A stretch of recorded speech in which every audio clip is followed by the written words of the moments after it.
going on. Okay, so reading for next week. So 2 readings. First one is a long survey paper that myself and one of my PhD students, Andrew Boutros, wrote.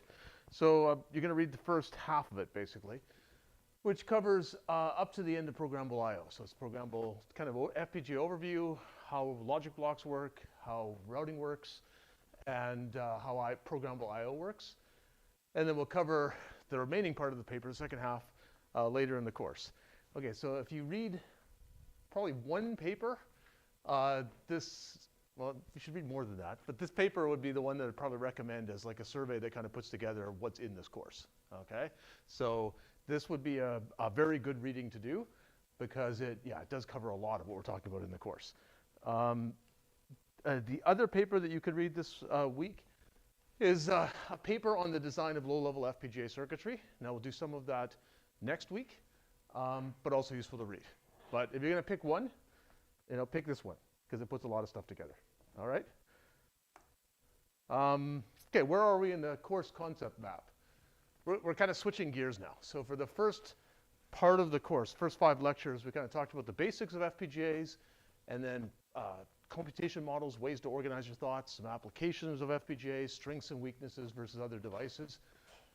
So we're kind of thinking a little more at the application and systems level. And now we're switching to kind of go deeper under the hood. What's inside of an FPGA? How can we make them good? Okay, so there is a cut line here. That's why there's a top-level branch. Hopefully that helps orient you. As I said, one of my own graduate students said he was totally confused. What is the overall structure of this course? This is my attempt to address that. The course evaluation is the end of the course. You can tell me if that helped you or not. Okay, so I'm going to start off, and I see we've got something in the chat. Let me see if that's a problem or if it's all good. Okay, good. Seems like people can hear. Okay, so this is the last picture I'm going to show you for a little while from slides. I'm going to draw on the chalkboard. Basically, what I want to do is look at FPGA architecture, but for kind of a high level. What are some of the big picture trade-offs that you can do? And the first thing is, what is your logic element? Okay, so your logic elements, what you're going to use to do a little bit of logic, and then we're going to combine a whole bunch of those together with programmable interconnect to make a larger FPGA. Okay, so maybe I'll start over here. I hope you can see this. So the architecture, that's what we're talking about. And the first part of FPGA or programmable logic device architecture is the logic elements. Okay, what do we use to do a little bit of logic? Okay, the very first thing, which I'm not going to draw, was actually programmable read-only memory. Okay, and that was from the 1970s. So on Quarkus, I've uploaded a little picture of what that is. But it's a memory, right? It's a memory that you could do one-time fuse programming of. And so you could program in ones and zeros. So you send in some set of inputs, and you could read out essentially the truth table. So you could do any function. If you had a RAM with 10 words, you could do any function of 10 inputs. And you could do a bunch of functions of 10 inputs. If your word was maybe 32 bits wide, you could read out a 32-bit wide word for every single input you'd send in. So that fundamentally does do programmable logic. But its area was pretty bad. Okay, it didn't scale well. So if you need more inputs, and we're going to call inputs n. So let's say we have n inputs. And we have m outputs. Okay, to save time, I'm not drawing the picture of a ROM, but hopefully you can visualize it. What do you think? How do you think the area varied as we increased n and increased m in this programmable read-only memory? Because if it did well, we could just be done. We could just say, we'll just make these memories bigger and bigger. We'll get more and more inputs, more and more outputs, and maybe that's the best programmable logic we could ever have. We don't really need anything else. What do you think? How does the area vary with it, the number of inputs into a read-only memory? Close. I mean, I've probably given you a hint here. I started writing something. Maybe there's a reason I wrote 2. It might show up in the final answer. So you're right with the times m. Okay, so for every output, we're going to read out a different value kind of in parallel from this read-only memory. What about n? So if I have if I have two inputs into a memory, how many words do I need? Like how many different combinations of two inputs? Right, so 4. If I have 10, 2 to the 10th. I need 1,024 words. So in general, I need 2 to the n words in my memory, because I'm going to get a different word for every unique combination of inputs. And then each of those is going to output a whole word of data, which is my m outputs. So this particular part is kind of a killer, right? So my area is proportional to 2 to the n times m. So useful building block, but it's not very scalable. You can't make n in particular, you can't make that big, right? So you can't do really huge functions. You can do small ones. The other thing that these early programmable logic devices couldn't do is basically sequential logic. Like, not without some augmentation. So just a memory by itself lets you look up things based on your inputs, but it doesn't allow you to do sequential logic. So the next thing that people came up with, so I'll write this here, B, is they call them programmable array logic, or PALs. And that's also pretty old. That came out in the late 1970s.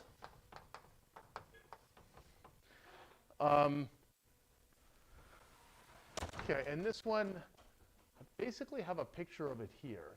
There are a few different variations of it. So what this is showing is you bring in some number of inputs. Here it's 5 inputs. We have buffers and inverters. That's what that triangle represents, that I'm going to get the true and the complement of that. So I get 2 outputs from that. Well, that input comes in, and I get the true value and the complement value. The X's represent programmable switches that you've implemented somehow. Okay, so back then they were often done using different techniques than we use today, but these still represent programmable switches. And basically, you connected these to a wide AND gate. So every one of these X's, you could turn it on. And this is actually representing a 10-input AND gate. And then you could send a whole bunch of these AND gate outputs to OR gates. Okay, so we have 1, 2, 3, 4, 5, 6, 7, 8 AND gates. I got a programmable switch on each one. So I could choose to take any of those or all of them and put them into this AND gate. So this AND gate represents OR gate. This represents an 8 input OR gate. And because to try to reuse these expensive AND gates multiple times, I built a few of these OR gates, okay, all of which can be fed by these AND gates. So it's kind of inspired by the fact that a lot of logic you learned how to do it with and/or logic, right? 2-level logic. So you make a programmable 2-level logic structure. Does that make sense? So that is so that kind of, I'm going to turn off the video now. And let's do this. I'll turn off the projector. I'll draw this again. So I'll draw a slightly simpler version of that one, because this one is still used. Okay, so I've got a bunch of inputs coming in, as I said. I put in inverters so that they get the true and the complement. I don't do that just for one input. I usually have a bunch of them.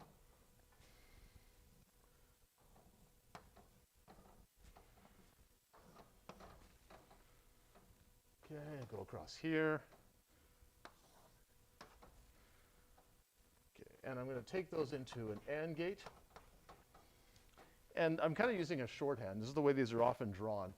So I draw like 4 programmable switches here, and another 4 programmable switches here. And I'm going to have some more programmable switches later. Okay, so this AND gate is not actually a 1-input AND. That's not useful. The way I've drawn it, I would have, like at least 3 inputs, right? That I could pick this or this, this or this, and maybe this to go into it. Yeah? Those programmable switches, were those just CMOSes, or were they like actual, fused using like a more permanent procedure? So there were a variety of these. So some of the early ones were like fused, okay? So you'd actually like apply like a high current, for example, and burn a little piece of metal, or an anti-fuse, where you apply high voltages on both sides, and it forms a metal bridge. Then they became more electrical, okay? So they did eventually become transistor based, but all of those were used. Does that make sense?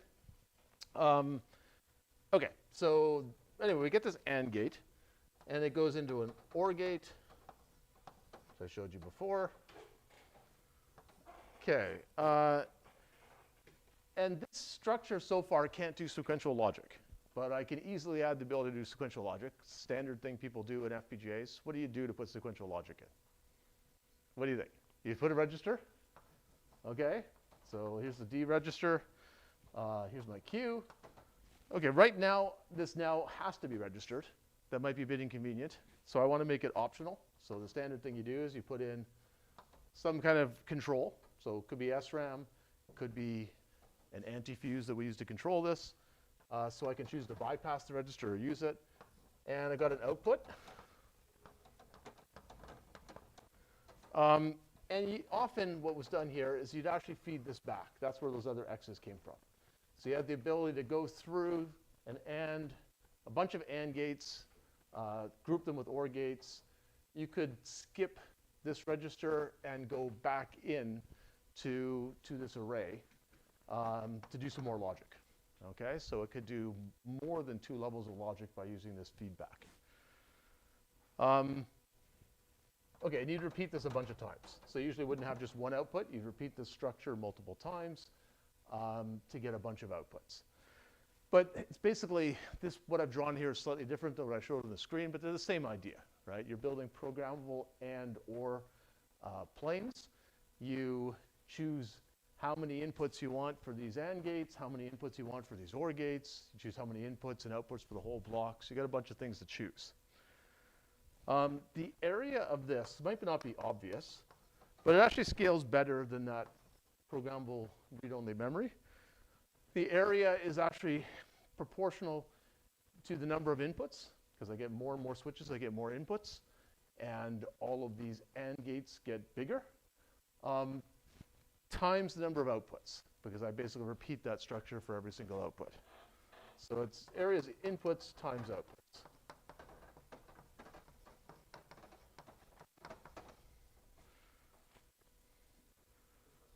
Yeah. This can't implement, just like observing it, right? You can't implement all functions expressibility. That you only, unless you were to stamp out 2 to the n, potential and gate.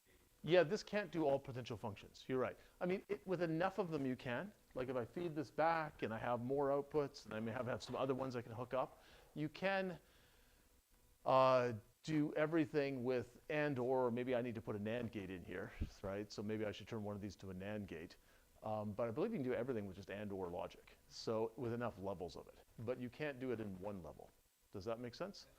So you're right. The way that it's got this better scalability is it loses this guarantee that I can do any function that doesn't have too many inputs and doesn't have too many outputs. There'll be a whole bunch that I can't.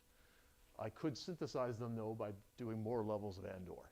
So XOR gates would be a good example of that, right? Like XOR gates take a lot of and or logic, but they fit in a ROM really well. The way this was actually often built is, and it is still built some now, but I guess I'm telling you when it was dominant, one of the ways this was often built is they build the AND gates as a wired OR, and they'd also build this as a wired OR. Okay, so what do I mean by that? So AND gates turn out to be a bit slower usually than OR gates. So you'd go A, B, C. So maybe this is A, this is B, and I didn't show C. But I want to take all 3 of those inputs into this AND gate. So I could build a regular AND gate, but I can use De Morgan's theorem to rewrite that. So De Morgan's theorem is basically, I can write that as basically the complement of ABC, which seems kind of useless, right? Because 2 complements cancel. But then I can basically say, well, that first complement, I can rewrite as I know that to complement an AND, I can write that as the OR of the complements, and then I still have my top bar. Okay, so that transformation maybe is a little different. And this has a very efficient circuit realization. The circuit realization of that is I can say I only need pull downs now, basically. I can say take A, connect it to an NMOS transistor. Take B, connect it to another NMOS transistor. Take C, connect it to another NMOS transistor. Wire them all together, okay, so they have a common output. And now if any one of them is low, or any one of them is high, it'll pull this output low, okay? Now, if all of these are low, this output's floating. I don't actually want that. You never want that in circuitry. So what I can do that is still very small, is I put one transistor on here that is a weak pull-up. Okay, so what I've just drawn is a PMOS that is always on. Okay, if I connect its gate this way, this PMOS will never shut off. So it's important that I make that weak. So I call that a weak pull-up. So I make these transistors a bit wider. I make their gate lengths usually the shortest I can. This one I'll give it a longer gate length and probably give it the narrowest width I can. So basically this is weaker in terms of how much current it puts out when it's got just how much current it puts out. So if these try to pull down, they win. Okay, they will pull the signal down close to ground. But if all of these are off, they were all 0, then this will pull up. Okay? So what is that? So if I'm getting, if A is 1, then my let's see, let me just walk through this, okay? So my output of this should be the complement of A or B or C bar. Okay, so if A is 1 or B is 1 or C is 1, my output is 0. And let's see, well, I'm using that function, but I basically need a buffer after, okay? And let me see if I can walk through this. So this is like the, essentially this is like a NOR gate, right? Like if A is 1, then my output is 0. If B is 1, my output is 0. C is 1, my output is 0.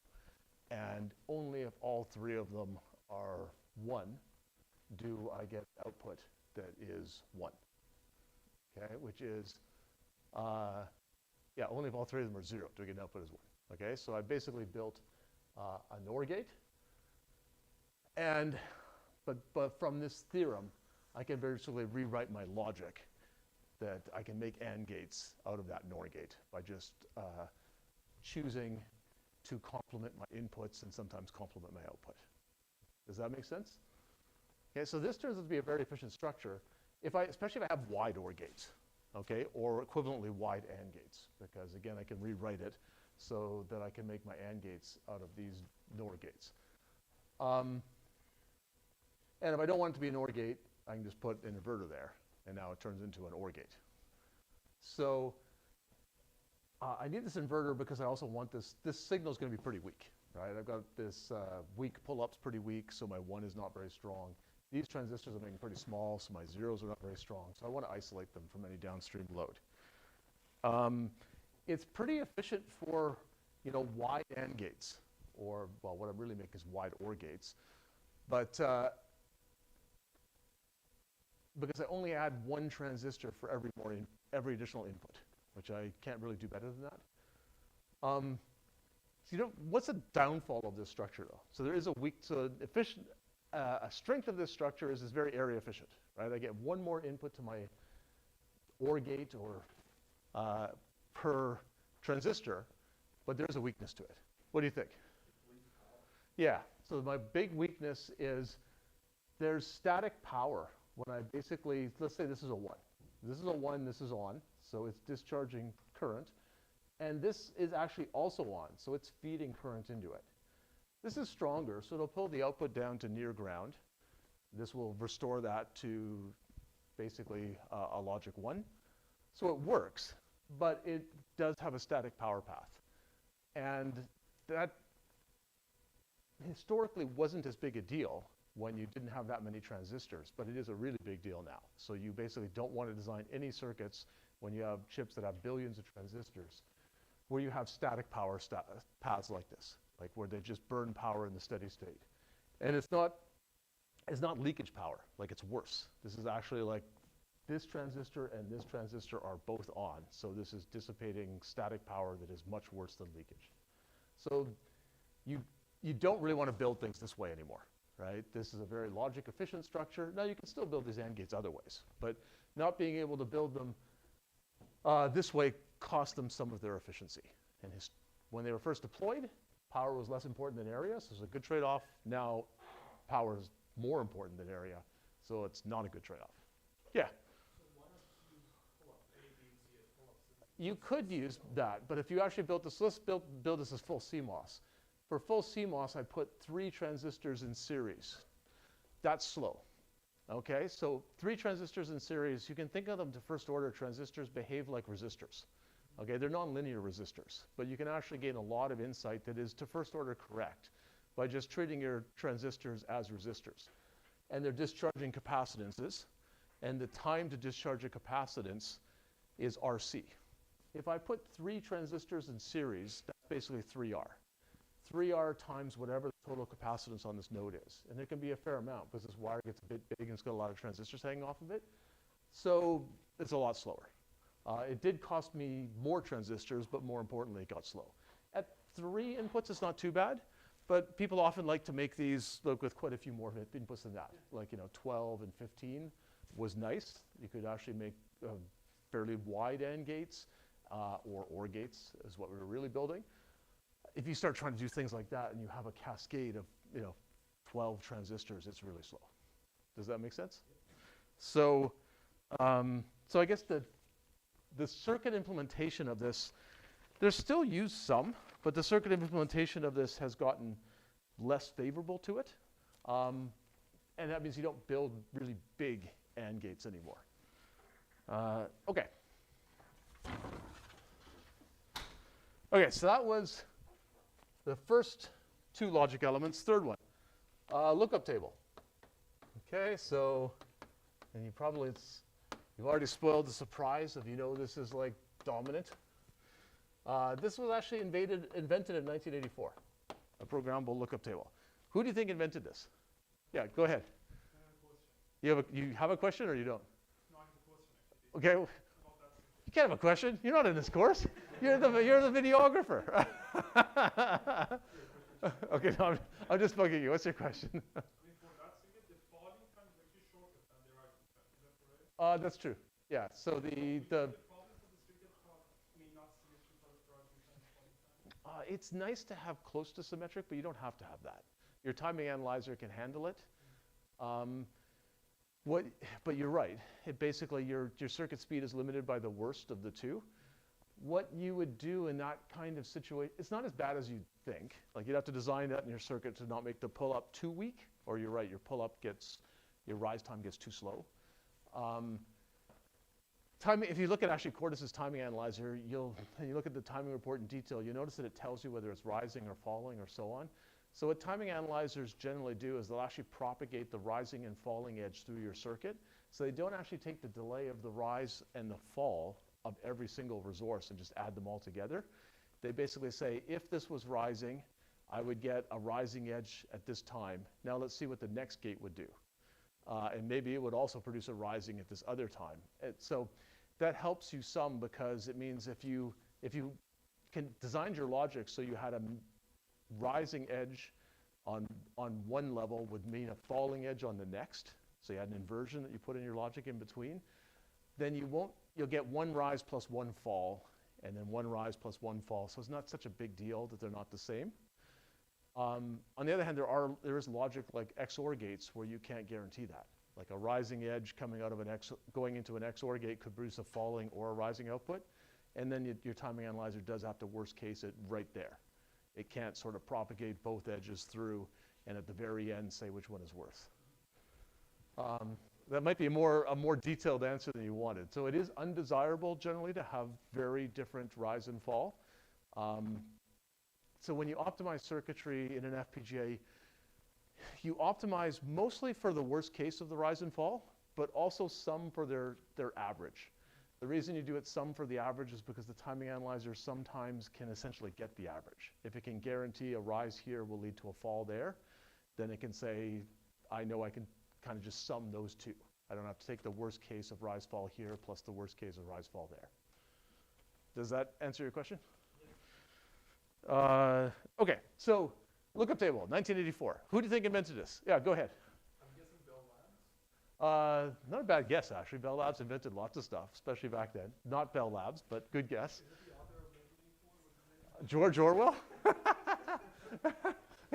I'm not sure that because he wrote a famous book in 1984 that he was responsible for all inventions in 1984. But also, yes. Okay, it's not that hard. Who do you think? Who do you think would be a logical person or entity? You don't have to get the person's name. Person's name's harder. Not that old. I was like 15. If anyone's been to my office to see, when I left Altera because they want to encourage people to do patents, they give you little plates for when you get a patent. So I have a bunch of them in my office.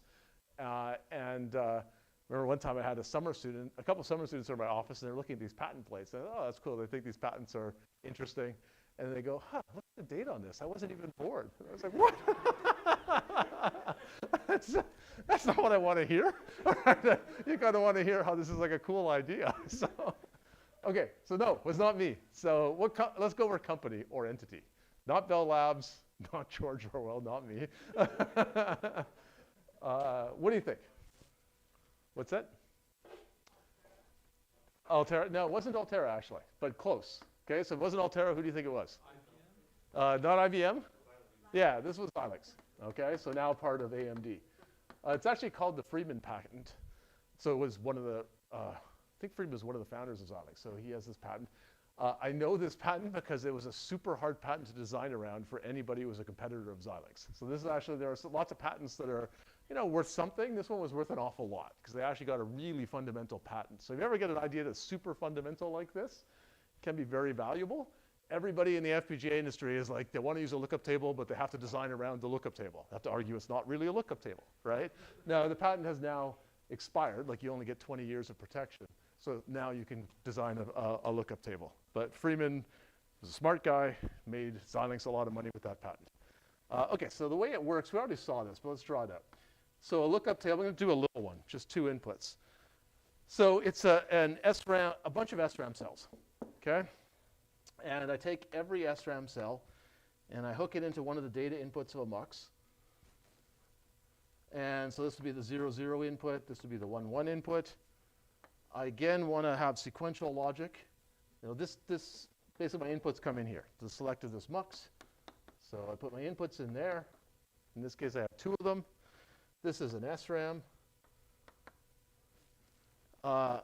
That can do any combinational function because I can program any truth table I want directly into the SRAM cells.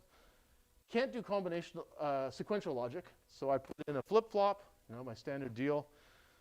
So I can basically bring out a combinational function, but maybe I don't want, or maybe I can bring out a sequential function, but maybe I don't want it to be sequential. I want to take that function out and do something more with it. So I also put that into a MUX, and I'll control that MUX with another SRAM cell. Okay, so all these things are SRAM cells. And I get my output. Okay, so this is like a comprehension test. Let's see if you are following along. So let's say my output is equal to input 1 exclusive ORed with input 2. I've only drawn you a 2-input lookup table. So yeah, I can't do anything with more than 2 inputs. What do I put in here? Okay, so what do I put in the SRAM? Yeah, Isidore, what do you think? 0, 1. All right, so let me think about this, because when you're up at a board, you get really stupid, right? You do it on a board, it's like very intimidating. So, okay, so you said 0, 1, 1, 0, and that looks good, right? 2 1s, I get a 0, 2 0s, I get a 1, otherwise a 1, 1. So yeah, so it's a pretty straightforward algorithm. How do you put any function in this? So, okay,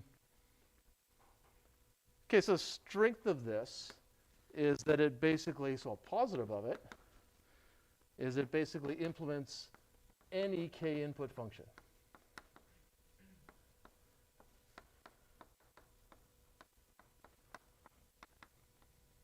Okay, so k is what we usually call the number of inputs.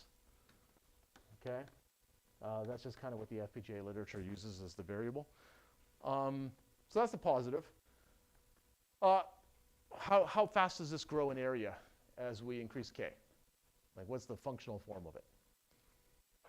What do you think? Yeah. Same as the other. Yeah. Same as the other one, it's 2 to the n. Yeah, so the negative is you can't go to really big Ks. Negative is that it's 2 to the K SRAM cells.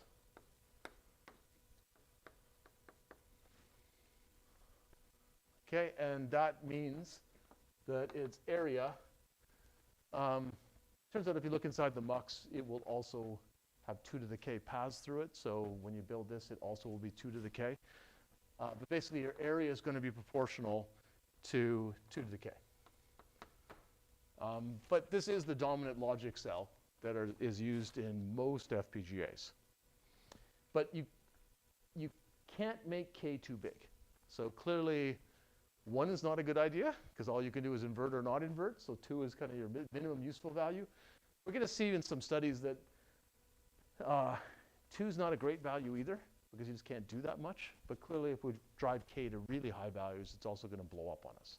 So, and one of the things that keeps happening is chips get more and more capacity, so we want to fit more in. But obviously, we can't do that just by making K really big. If we could, this would be a shorter course. But it's not going to work, okay? So let me draw the last one here. There are lots of variations on logic elements. So I'm kind of showing you, I guess, 3 major families. And/or logic, lookup table logic, and one other one that I'm about to draw.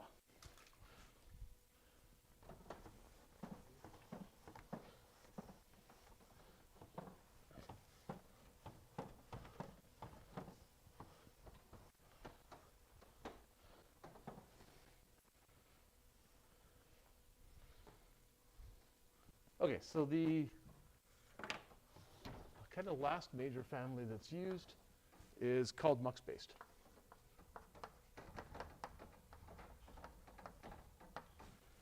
And this is used in some Actel, which are now part of microchip FPGAs. They're not the only ones that use this, but they're probably the ones that used it first and still use it in quite a few of their chips, but not all of them.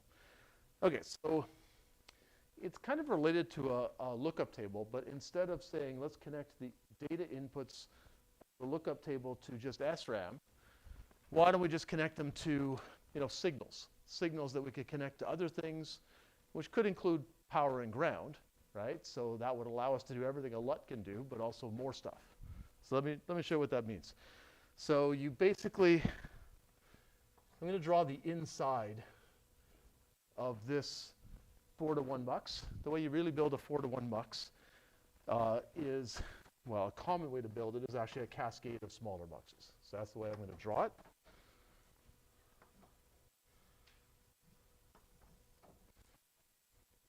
And I'm not going to connect. Okay, so this is kind of the same. This is an implementation of this 4-to-1 mux here. So if I just hooked it up to SRAM cells, and I said both of these 2-to-1 muxes are controlled by one input, and this is controlled by a different input, I just built a lookup table, right? I just showed you it in a little more detail. But I'm not going to do that. I'm going to say I can hook up anything I want to these 4 data inputs. Okay, so I'll give them all names, I1, 2, I3, and I4. I'm also going to say I can hook up anything I want to the select signals. So I5, I6, and I7. And I still get my 1 output. And I'd really put a register in here, but I'm not going to bother drawing it. Okay, so, and something to remember, this is going to be provided by the FPGA routing. You're like, well, where do these signal inputs come from? In all these logic elements, it's going to be the programmable routing that provides these inputs, okay, and that takes the output somewhere useful. So these are coming from the programmable routing. Programmable routing can also be tied to ground or VCC. That's just part of the way that you're going to design it. So it means I could make this ground or 1, which means I can make it do whatever a lookup table does, right? My CAD tool could say 0, 1, 0, 0, 1, 1, 0, and I got a 2-input XOR gate, right? I hook up both I5 and I6 to one of my XOR inputs, and I7 to my other XOR input. This is a 0, this is a 1, 1, 0, and I got my 2-input XOR gate. Okay, so it can do exactly what the LUT did. CAD tools could make that happen. Yeah. But the SRAM cell with component programmable logic, isn't that, does an SRAM cell connect into I1, I2, I3, I4 then? Well, if that's the only thing I could connect, like if it was only an SRAM cell, then yes, I am starting to just literally draw, slowly and painfully draw a LUT again. But I guess I'm telling you that this is not just an SRAM cell. This is a signal that's coming from the programmable routing. Okay, so which means there's some multiplexing here to get that signal to this point. We haven't looked enough about programmable routing to know exactly what that looks like, but we got a signal to here. Okay, so let's see what this can do. So hopefully, is everybody convinced it can do what a LUT can do? Because if not, I've totally lost you. You sort of agree or not? I agree, but also you can consume the routing. These inputs now all have to come from the routing instead of SRAM cells. Yes, so you've actually hit on its key weakness. How big is the circuitry to get some signal from the routing here versus an SRAM cell? Okay, and it's bigger. So this additional thing that I've got didn't come for free. Yeah. Also, to be more nitpicky about the delay, the Fmax of this can be worse because your implementation of that big mux is likely just going to be a bunch of like past decades as opposed to Right. So do it as one stage instead of two. That's true. Yeah. So here I've done it as two cascaded muxes, and you're saying when you get down to the low-level circuitry, I could build this with 4 transistors in parallel with independent control. So you're right. So actually, you could make this structure faster than what I'm drawing there. And if you don't understand what we just said, don't worry. We're going to go through how to design low-level FPGA circuitry, next week. So you'll see way more than you ever maybe wanted to know. But how can you make some of this stuff out of transistors? Okay, let's look at something this can do, though. Okay, so we just beat up on it some, which is fair. But now let's give it a reason for being. So let's say I wanted to make this output signal. Output is A. Whoops, that's not what I meant to do. Okay, so let's say I want to compute a function that is A exclusive OR B exclusive OR C. Okay, so that's a 3-input function. Could I do that 3-input function in this 2-input lookup table? So you should go no, right? At 3 is bigger than 2. There's just not enough inputs. I could do it in multiple 3-input lookup tables, but I can't, or 2-input lookup tables. I can't do it in one. Can I do this 3-input function in this structure? Okay, so yeah, and I see Alex is nodding. Okay, so bold claim. Okay, Alex, how do you do it? So you say that you can do this 3-input function here. How are you going to make it happen? A to I5, I6, B to I7. Okay, wait a sec. A to I5, A6, okay. A and A, so you're going to hook both those to A, okay? And then B to I7. Okay, B to I7, okay. I think C to I2, I3, and not C to I2, I1. C to I2, I3, that's right, okay. And then not C to these ones, I think so. which we can do because these are programmable routing signals. So I don't have to time to ground or VCC, like with logic 1 or 0, I can time to a signal. Okay, let's walk through it. So if C is 1, A is 1, okay, let's draw what each of these is. Okay, so let's say 0, 1, 0, 1, 0, 1. That's just, I'm labeling, which data input do you get for which value. Okay, so if A is 1, I select this path. And if B is 0, I select this path. And then I get C. So if C was 1, I would get 1. If C was 0, I would get 0. So almost right. I think there's a complement that needs to flip. Okay? But yeah, basically you had it right. It's just, I think you did the complement of this function. If I complement these inputs, now I get the function as written. So it does have additional power. Okay, so this is not the only function it can do that has more than 2 inputs. It actually has a whole bunch. But yeah, I can do something that LUT can't do. Okay, so what are positives? So positives, here I've been counting things as a function of inputs. So that had an area that was proportional to 2 to the k of its inputs. So a positive is its area is actually linear in its inputs. Okay, so it's proportional to the number of inputs that we have, but we have like a lot of inputs. This has like 7 inputs. The lookup table only had 2. And a negative is that it can't implement the vast majority of 7-input functions. It could do, for example, it could do a 4-to-1 mux, which is a useful 6-input function. So there are some higher input count functions that it can do. But the vast majority of 6 and 7 input functions it actually can't do, right? If you try to do a 7 input XOR gate, you cannot find any way to make that happen, okay? So it can't implement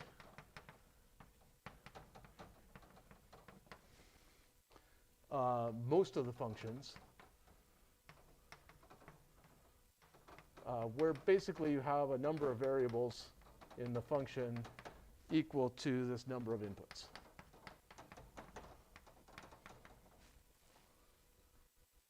Okay, and the other negative, which is already flagged, is basically more routing ports.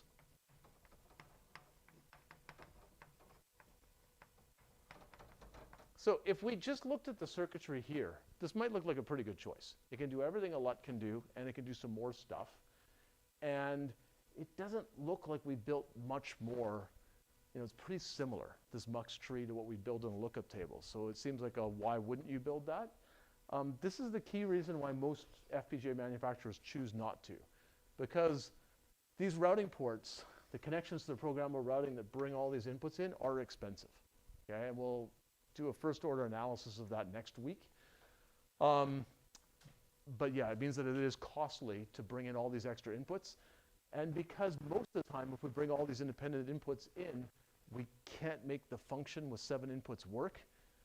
Most manufacturers have said, well, what we want instead then is to use lookup tables where we essentially minimize the number of inputs we bring in. Like we can do any function of that many inputs. So once we get the inputs there, we're sure we can do that, okay? Now we can't bring in we don't scale to as many inputs, but we think that's a good trade-off. But this also does work reasonably well, as long as you don't make it too big. So some manufacturers do use this. Yeah? Would another potential negative be like the cost for CAD tools? Because it seems like a much harder problem. It is a bit more complicated too. You're right. So it does make your CAD tools a bit more complicated. The fact that a lookup table can do any function of its input leads to some efficient CAD algorithms that essentially look at graph cuts. That's the main way that people figure out what will fit.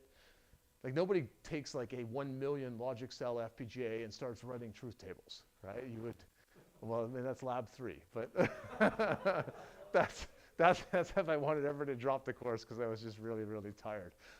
So nobody does that. CAD tools do it. And I mean, it's not really a topic of the course, but basically because of the fact that you just have to count inputs to figure out whether it'll fit in a lookup table or not, you express the graph of the circuit that you're trying to implement. Well, you express it as a graph, and you basically look for cuts in the graph. So if I find a cut, something, again, we looked for cuts when we were doing pipelining. If you find a cut that has no more than 2 inputs, it can for sure be implemented in a LUT. Okay, now you don't really do 2 inputs. Most LUTs are more like 4 or 6 inputs that you really build. But you look for those cuts, and you have an immediate knowledge in the CAD tool that you can make that fit in a LUT. And this logic element is more complicated to check what should I do here. Will this fit in this or not? And that can be an issue when your CAD tools have to do like 1 million logic elements because they have to be pretty fast. They can't take too long in every single decision. So it's a good question. Okay, so one of the things I want to say here though is there's no scalable block. Okay, so when you look at how all of these blocks scale with their number of inputs, a LUT scales very poorly. A mux-based structure scales somewhat poorly. So we're not going to say we can make really big programmable logic devices by just making like a really big logic element. So there's no scalable block. We have to combine them. Okay, so we'll look at some studies of like, well, exactly how big should your lookup table be and so on later. But basically, we can't just make it really big. So we're going to need to combine a lot of them to make interesting circuits. Okay, so that's going to bring us to the next thing, which is, well, routing networks. So one of your choices in an FPGA is one of the fundamental choices is what is your logic element, and another fundamental choice is what's your routing network. Because we're going to need to connect a lot of these logic elements together.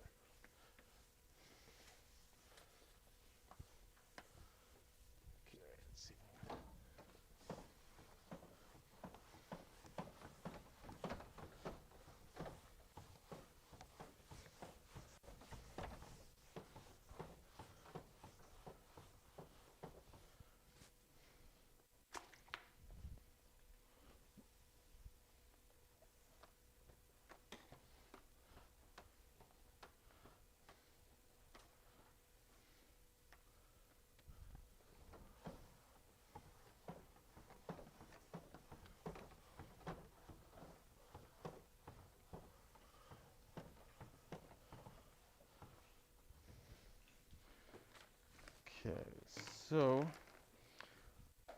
let's talk about types of routing networks.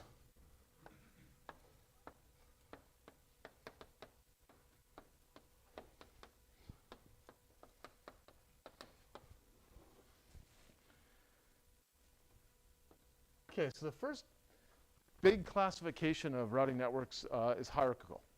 Okay.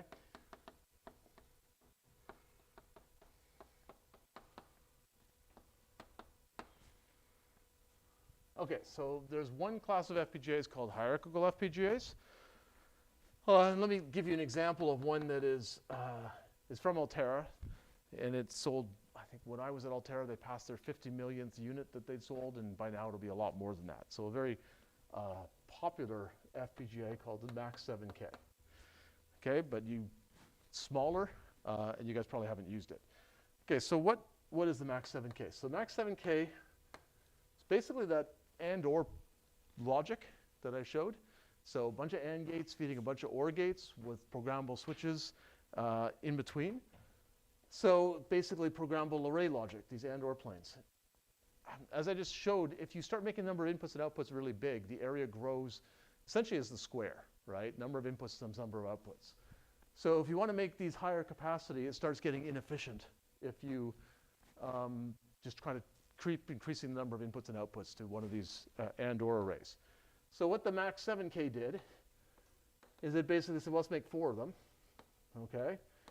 And with a fairly large number of, I think 22 inputs, 10 outputs. So each of these was pretty big, but not ridiculous. And then they basically said, well, let's take 4 of those and put a switch network in between, okay?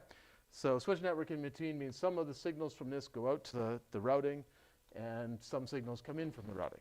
So all these can now communicate through the switch network. Okay, so we're going to group smaller logic elements or logic blocks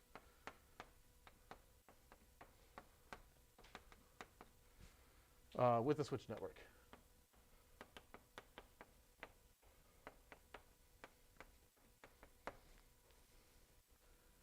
Okay, so the simplest switch network that I could build,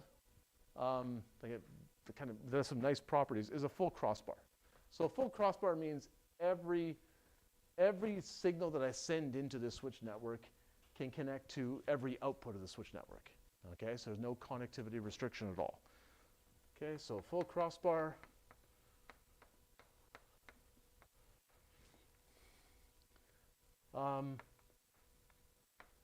Okay, how does the area of a full crossbar grow so this is basically my switch network. Okay, so if every one of these blocks sends, say, 10 signals into the switch network, then the total number of inputs is 40. If every one of these blocks takes out from the switch network, let's say 10 signals as well, then the total number of outputs is 40. So how does the area of this switch network, if it's a full crossbar, grow with the number of inputs and outputs? Yeah, so if I have, so it's basically the number of inputs, right, which I've been calling n, times the number of outputs. Why is that? I mean, there's kind of 2 fundamental ways you can build a crossbar. One way you build a crossbar is you put all your inputs, say, along vertical wires, all your outputs on horizontal wires, and at every crossing point, you put like a little programmable switch. And if you count up how many programmable switches you have, it's inputs times outputs. Okay, so that's one way you could build it. The other way you could build it is you could build for every output, so there are m of them, you build a mux, okay? And that mux has all of your inputs going into it. Well, has some select inputs and has all your n inputs going into it. If you look at what it takes to build an n input mux, it actually is size n, okay? So you need like a switch transistor for every input. So if I have n of those inputs, and then I need to repeat this whole thing m times, it's also n by m. Okay, so whether I build it with what's called a cross-point architecture, where I just put all the inputs one way, all the outputs the other ways with a programmable switch at each crossing point, that's inputs times outputs. Or if I build a whole bunch of muxes, right, each of which takes all the inputs into it, it's again, it would be m muxes, one for every output, and the size of this mux turns out to be proportional to its number of inputs. So either way I build it, I wind up with a crossbar being inputs times outputs times some constant is how much area I spend. Yeah?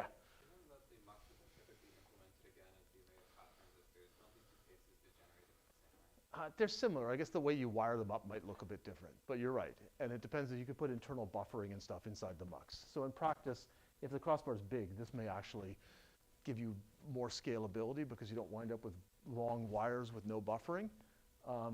But you're right. If you don't have any buffers in this and you actually built it using, depending on how you build it, you may find that, in fact, it looks an awful lot like this. But it does give you more flexibility in how you build it. Does that make sense?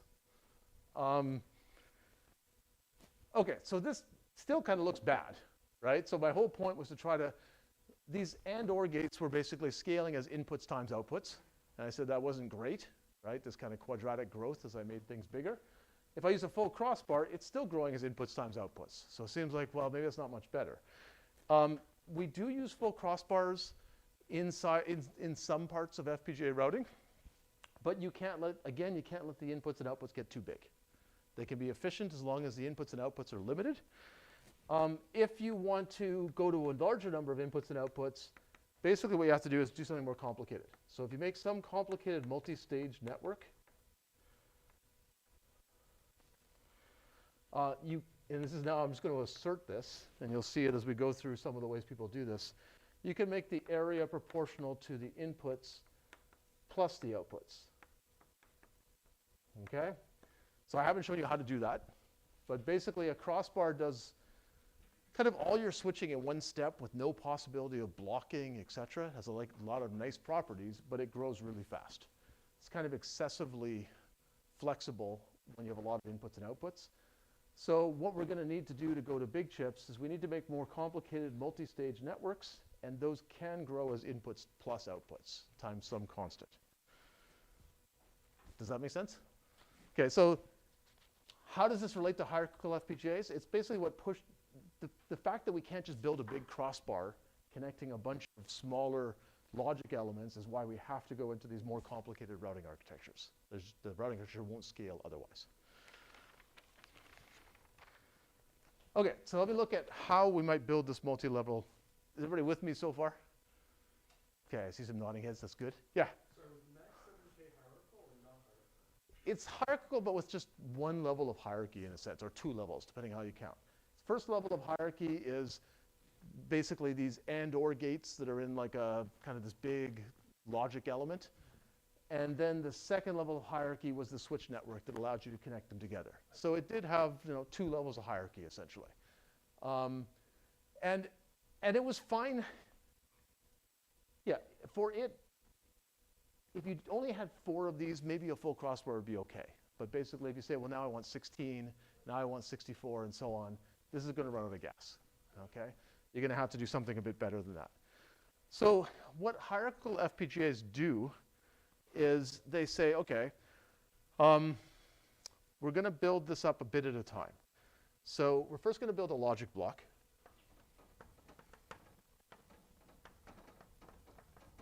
Okay, so logic block could be a lot, could be those and/or structures. It's something. So it's our basic, logic element, or maybe a few of them. And now I want to make this bigger, like a bigger chip. So I'm going to build another logic block because I have more transistors. And then I'm going to build some wiring tracks in between them. So here I'm going to build 2. And I'm going to put programmable switches to let my inputs and outputs of this block connect to these tracks.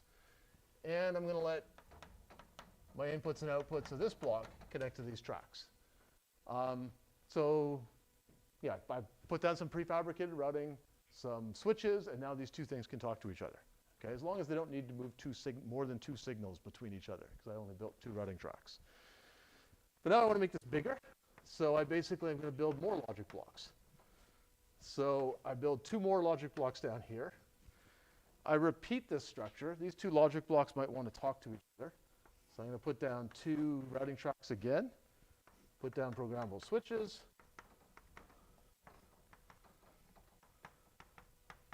Okay, so now these 2 can talk to each other. And then I'd actually like this block to be able to talk to that block. right? So that I actually have one chip, not I'm trying to sell people two independent chips. So to do that, I'm going to put some more routing wires in here that go between these two first level routing wires. Okay, so these are like a level 1 wire, because this was like the first level of my routing hierarchy, was how do I connect two logic blocks together. I put some more programmable switches in here. Let's say I put it here, here, here, here, here, here. Okay, I'm not putting them in all the switch points now. Like I'm not building, for efficiency, I'm choosing not to build full crossbars. So I don't put switches every single place these wires cross. This is like a decision that an FPGA architect has to make. How many switches are enough? But generally the CAD tools can handle it if you don't put all the switches in. But if you put too few in, it could get messy. So that's a difficult question to answer. But basically this is a level 2 wire. Okay? So now I've gotten up to 4 of these. And if I want to keep making a bigger FPGA, I basically just take this whole structure. I'm not going to draw it again, but I basically repeat this 4 logic block structure. And I build another level of routing hierarchy in between these things. Okay, and I'll put some more routing switches in here. So again, I choose not to put all the ones that I possibly could put in.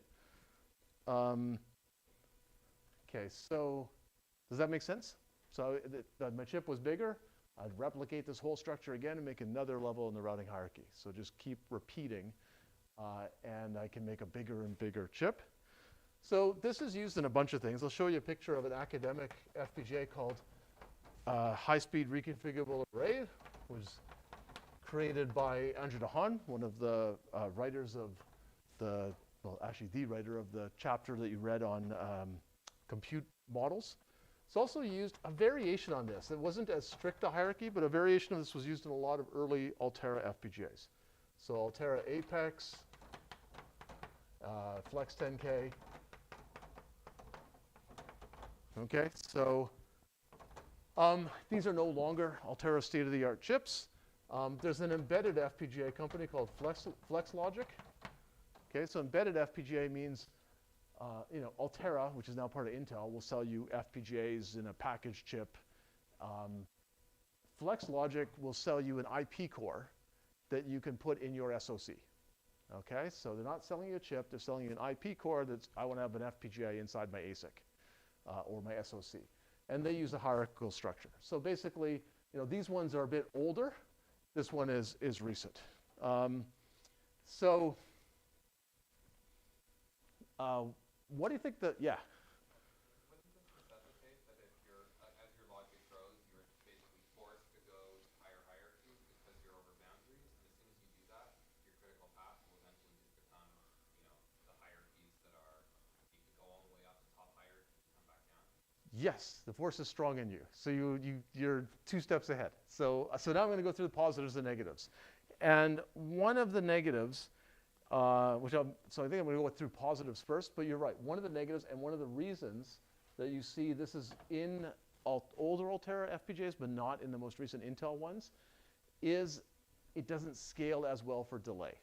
Okay, so as you get to really big chips, if you have a signal that has to cross 10 hierarchy levels, that could be very slow.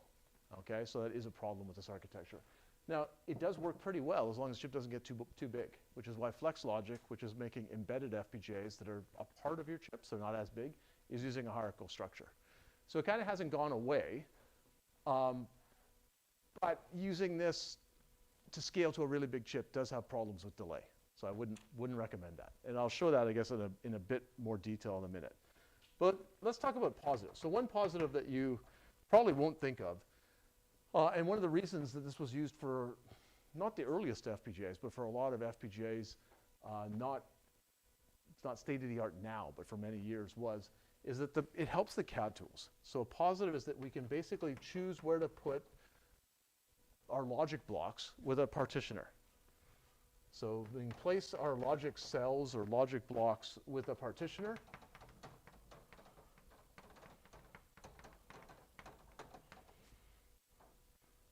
Now, why does that matter? So a partitioner, does anybody know what a partitioner is? Like, what is partitioning as a CAD algorithm? Those who are in Professor Anderson's course might know this, or maybe you don't know it yet. Okay, so a partitioner takes us, go ahead, do you know what it is? Oh, okay, you don't know. Okay, so a partitioner takes a design, like a net list, so the connectivity or design, and it cuts it typically in half, okay? It could cut it in multiple pieces, but usually cut it in half. So it's for cutting things up. And it cuts it up to minimize the number of signals or wires that go between the two halves, okay?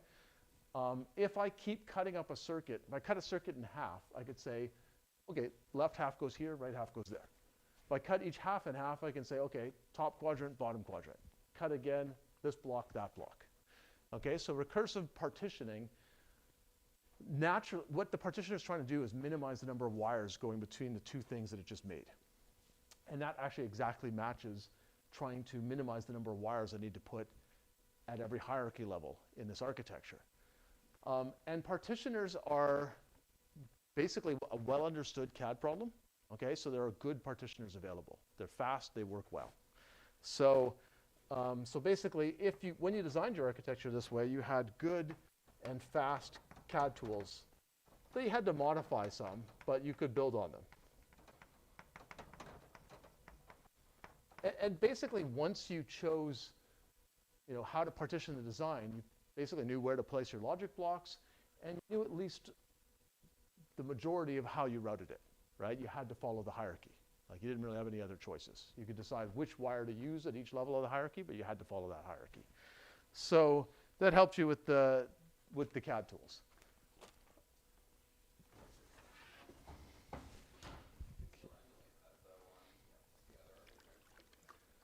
That's true. Yeah, so you can still use it's basically so you're kind of thinking, well, could you use a partitioner on some other architecture? And you can. They work better on they're kind of more direct or work better on an architecture like this because the architecture naturally, essentially presents a partitioning problem. Does that make sense? So you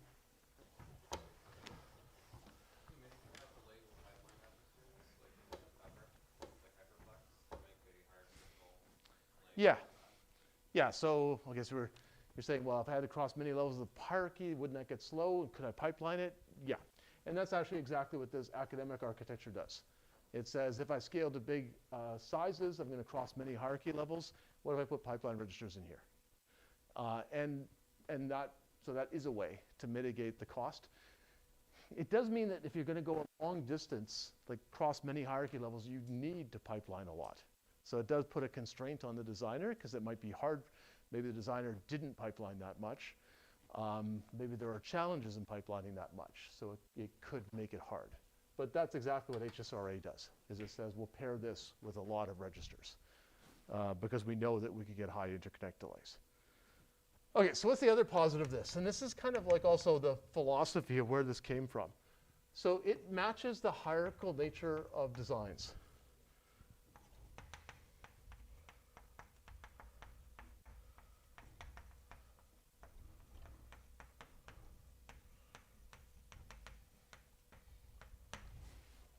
Okay, so what do I mean by that? So again, a big FPGA might have a million logic cells or lookup tables in it. Nobody sits there and writes straight line code of like a million lines long, right? So what they do instead is you build a module, say it's C1. You build another module, C2. Maybe you write those both in Verilog. And then you probably connect them together, right? Okay, my higher level function needs those two things, connected together in some way. And that's fundamentally how a hardware description language like VHDL or Verilog works. You describe the design with hierarchy. So hardware is fundamentally hierarchical. That's how designers think about it. That's how they design it. Why does that matter? Well, you design your hierarchy so that you generally have more signals flying around in C1, that module, and inside C2 than you have crossing between them. Okay? Or you at least try to do that. You do a bunch of processing inside, and then you have an interface. Certain inputs, certain outputs. But it tends to be the case that you have fewer signals crossing between modules than within them. And you kind of build this up layer by layer. This whole thing will become a new module C3, and you might connect that to another module in a different hierarchical structure. So this kind of is a recursive structure. You keep instantiating submodules that get bigger and bigger, and you instantiate them to make more stuff. So a property of these designs is that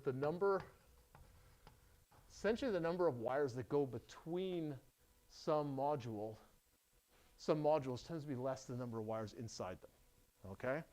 So what that means is that the number of wires at hierarchy level I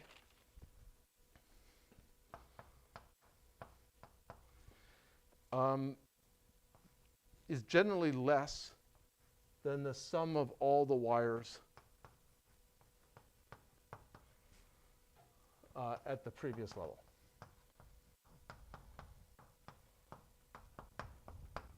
All right, so that's a bunch of notation. Okay, what do I mean by that? Let's just take my diagram as being correct. At level 1, I put 2 wires here. I said that'll let me get 2 signals between these logic blocks. I haven't shown you what's inside them, but I'm asserting that's okay for these 2 logic blocks. So I have 2 wires here, 2 wires there. So, and then when I go between these 2 pieces of my designs at the next level of hierarchy, I only built 3 wires.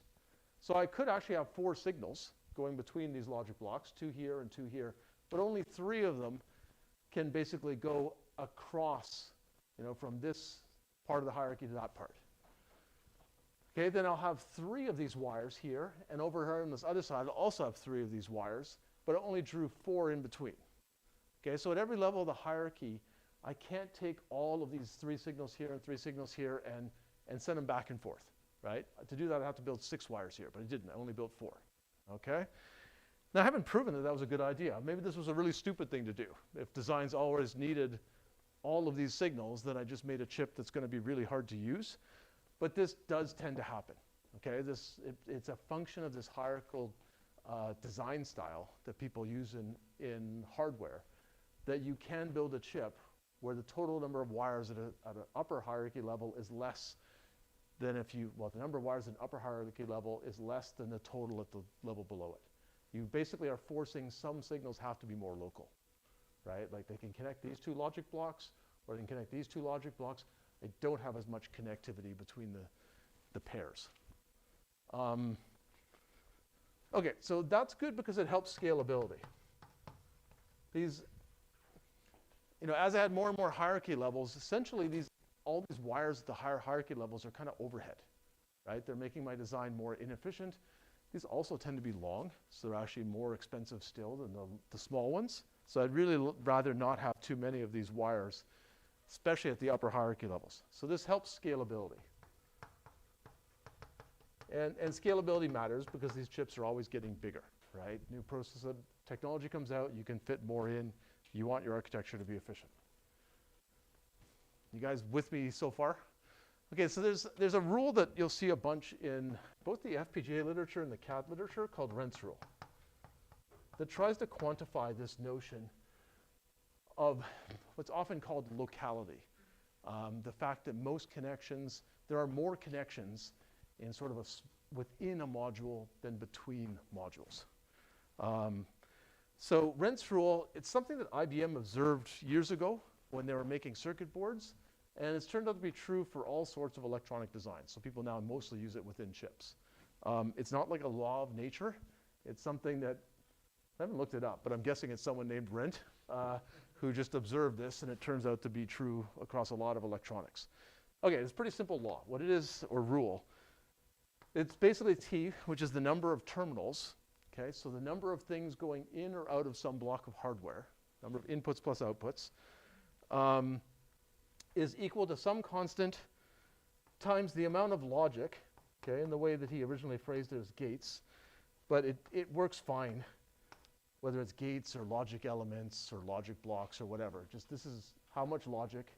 You take that to some exponent p, that's called the Rent exponent, multiply by constant, and you get the number of terminals. Okay, so let's define these terms. P is called the Rent exponent.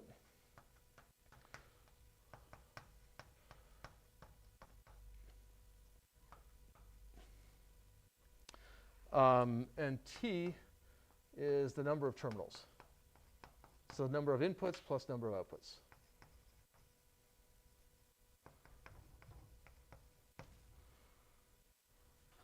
Okay, and the thing that he noticed that's quite useful is that for basically any circuit, this rent exponent will be between 0 and 1. Okay? So it's not, this value can't have all possible values, but it can range in this. And what P is a function of the kind of circuit. Okay? And it's essentially this rent exponent has become a way of characterizing essentially how local is your circuit. Do you have a lot of local communication? If you have a lot of local communication, your rent exponent is going to be small. That actually means your CAD tools will be happy. They'll go, there aren't that many signals to route, I run fast, everything's good. Your architect can say, I don't need so many wires at the upper level because most connectivity is local, my chip gets more efficient. So everybody loves small p. Big P means we don't have as much locality. Our communication tends to be more global. We get more wiring, the CAD tools struggle. On your architecture, you're going to tend to have more wires at the upper level, which is going to make your chip bigger. So those are more challenging. Okay, so let me write out a few examples of rent exponents, because otherwise it's pretty abstract.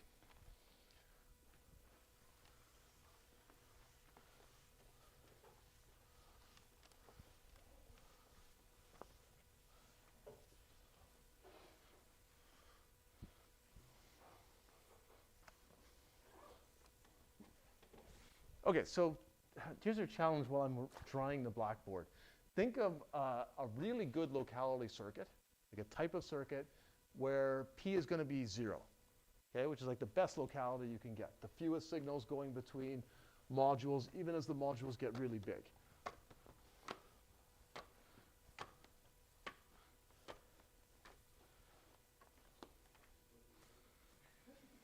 What's that? Don't do, well, okay, that's yeah. The null circuit. I guess that one would be very local, but has limited market potential. Okay, so let's look at the extreme ones here. Okay, so P equals 0, which means terminal count is constant.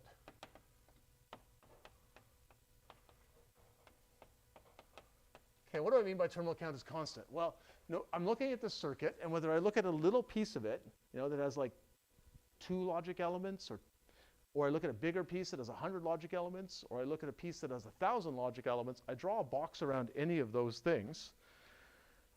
And the number of inputs and outputs is the same. Okay, I look at two logic elements, and it's got like 10 inputs. I look at 100 logic elements that I draw a box around. They came from the same part of the design. But it's a bigger part of the hierarchy, and it still has only 10 inputs and outputs.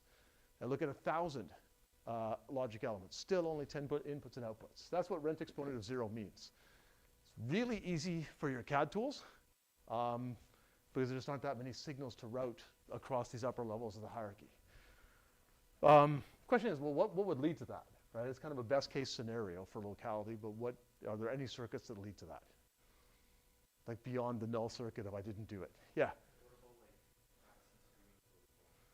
Yeah, so we'll maybe follow up on that. So AXI streaming protocol, you're making it bigger and bigger. So I think what you're saying is like you're making a longer and longer stream. Is that like, so basically Rent's rule is always like a function of as you look at more and more of the circuit, what happens to the terminal counts. So let me draw what I think you mean by that. So I've got like a piece of my circuit, right? It's like my lowest level module, okay? Maybe it fits in like 5 logic blocks. And it's got some number of inputs, some number of outputs. Let's just say it's 1 of each to be simple. So we'll say if we draw a box around that, the number of inputs and outputs is 2. Okay, so my terminal count is 2. Now I look at a bigger piece of my circuit, and let's say it's AXI streaming. It's like a chain of AXI streaming IP modules. Okay, so it's like a linear pipeline. So if I look at a bigger part of my circuit, like the next hierarchy level, I say, okay, let's look at maybe the next hierarchy level has 2 of these, but they're just cascaded together. Okay, so my terminal count is still 2. If I look at the next piece of my circuit, I look one more hierarchy level up, let's say it's 2 copies of this, or we've cascaded more things in. So we look at something that's twice as big as that, draw a box around it. The number of terminals, the number of things cut by this box is still only 2. Okay? So, yeah, so it's constant. Okay, so it's t equals 2 for any number of blocks.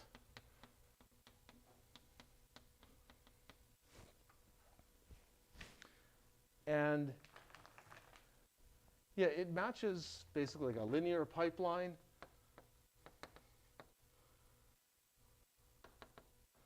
Or sometimes people have something called a 1D systolic array. But I basically have this structure of I'm processing my data in a nice line.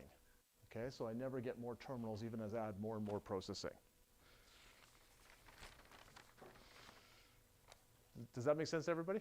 Okay, so things like this do exist actually.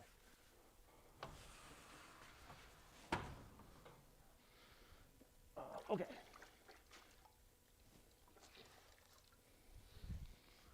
Okay, so here's your next challenge while I erase this. So think of p equals 0.5. So that was p equals 0. Does match some circuits.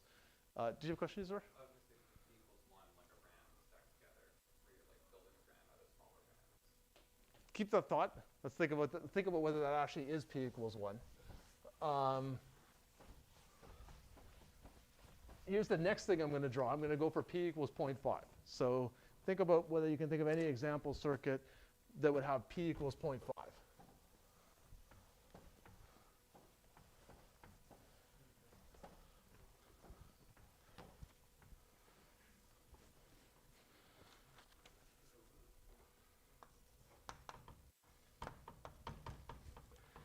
Okay, so p equals 0 is like fantastic locality. Best you're ever going to get.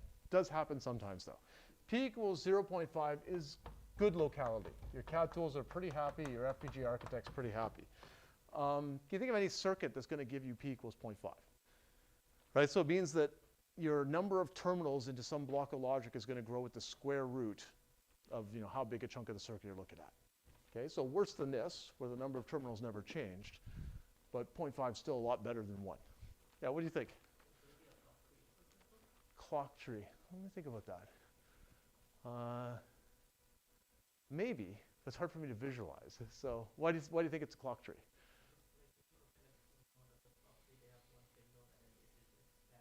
Yeah. It could be. We'll study clock trees later. They usually do have a hierarchical structure. I don't know if they'll be 0.5 or not, though. Makes my head hurt. So I can't say yes or no. There is a simpler one. Can you think of any cases that kind of naturally match 0.5? wait, Amin knows the answer. Okay, I'll call on Amin if nobody else knows. Yeah. Haven't thought it through, maybe a multiplier, like 3 seconds. It's probably true of a multiplier, actually. Yeah, I think it is true of a multiplier. And Amin, what do you think? You know, the CNN architecture, as the picture is getting larger, and if you want basically, do the completing params. So that increase the number of gates, but the number of inputs increasing by the size of the picture. Yeah, that may be true too, although I think I also need to think about that one. So a multiplier is actually an easier example. So a multiplier, we're going to look at what they look like in a little while, but basically an array multiplier basically puts one operand, say here, horizontally, the other operand here, vertically, and you build an array.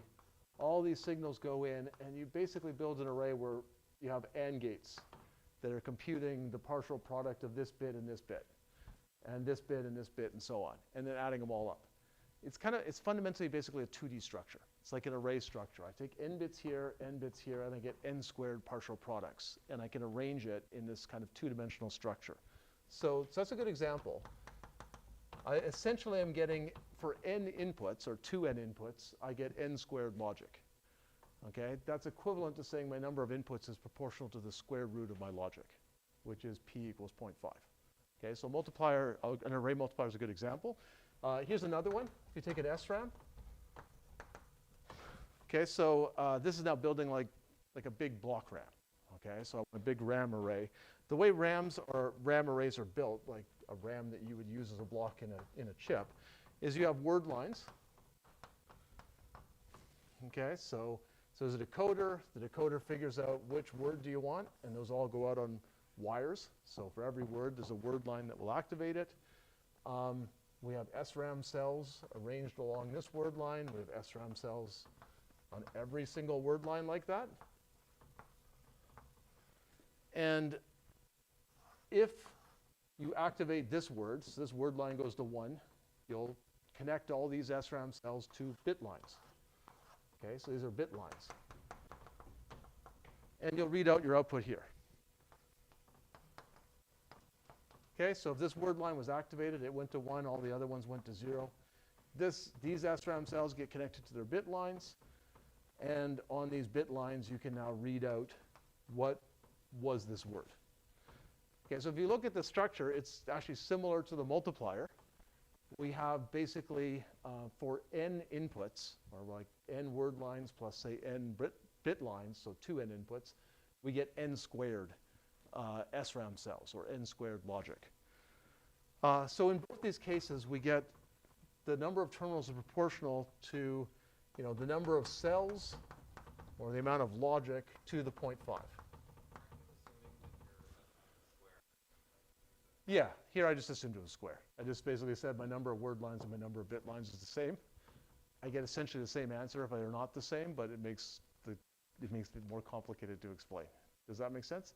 So this 0.5 you naturally get from these kind of 2D structures.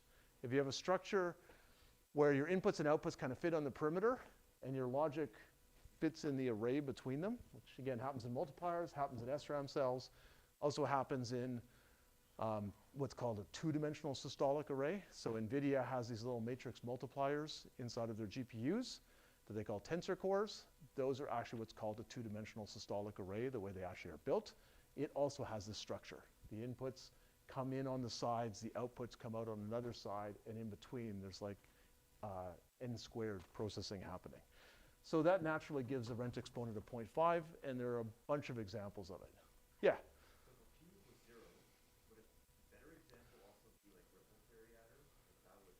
Ripple carry adder. Well, ripple carry adder, not really, because you're only considering the carry.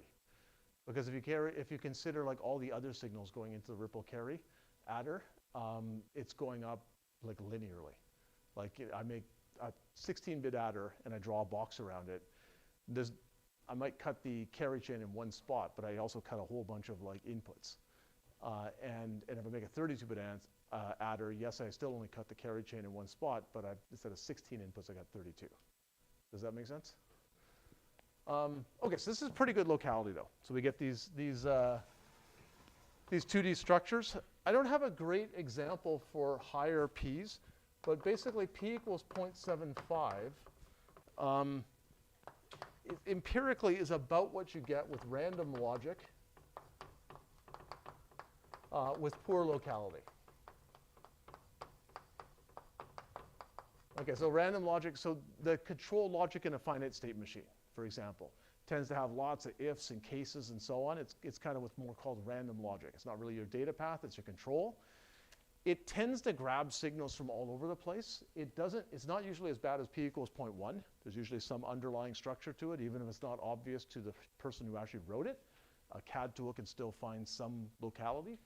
But if you write a lot of like random logic, like state machines and so on, you can get P equals 0.75. That's not a really unusual value.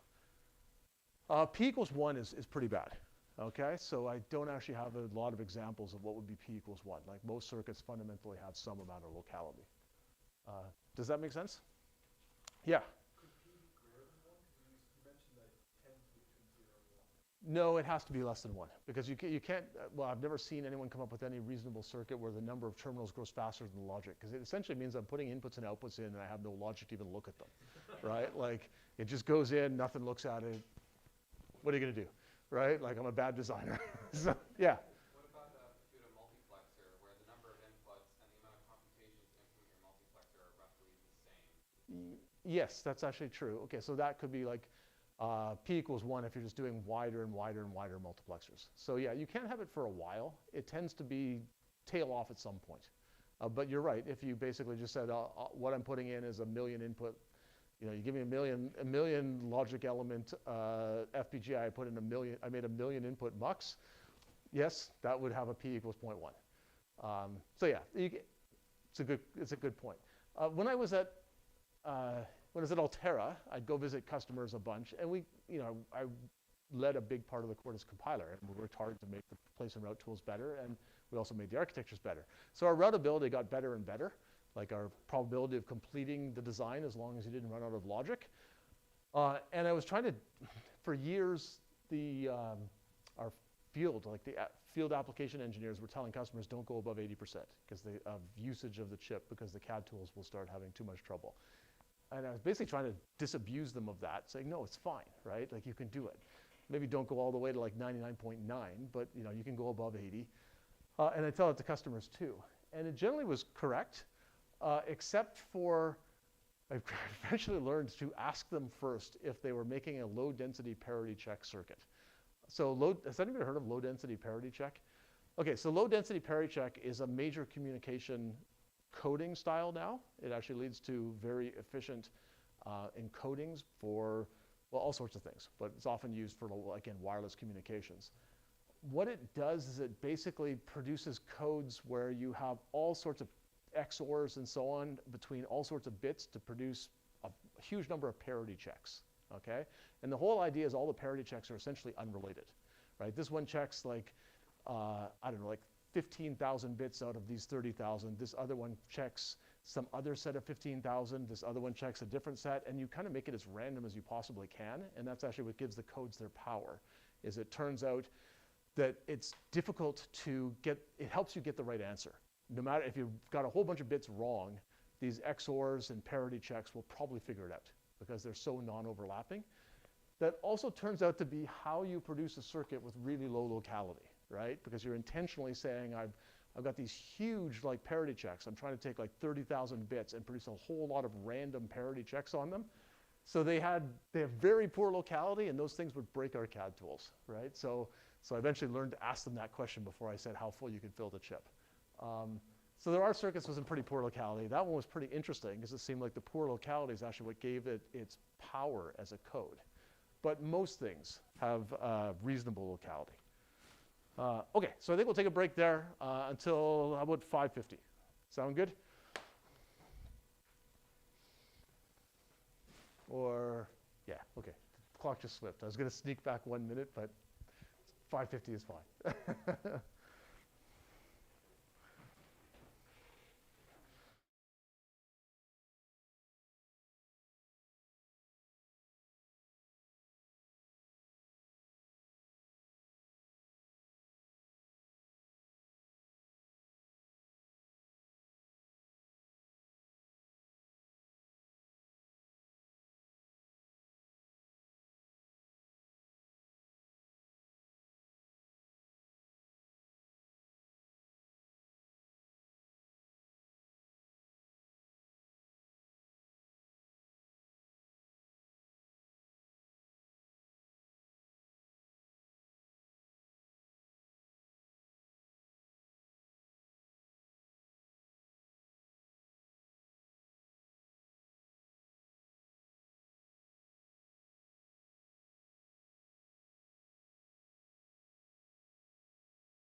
positives of the hierarchical FPGA structure.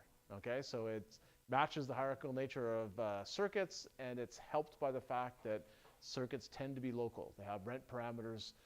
Rent exponent is less than 1, so you get more local wiring than sort of global wiring, and that helps you make a hierarchical FPGA.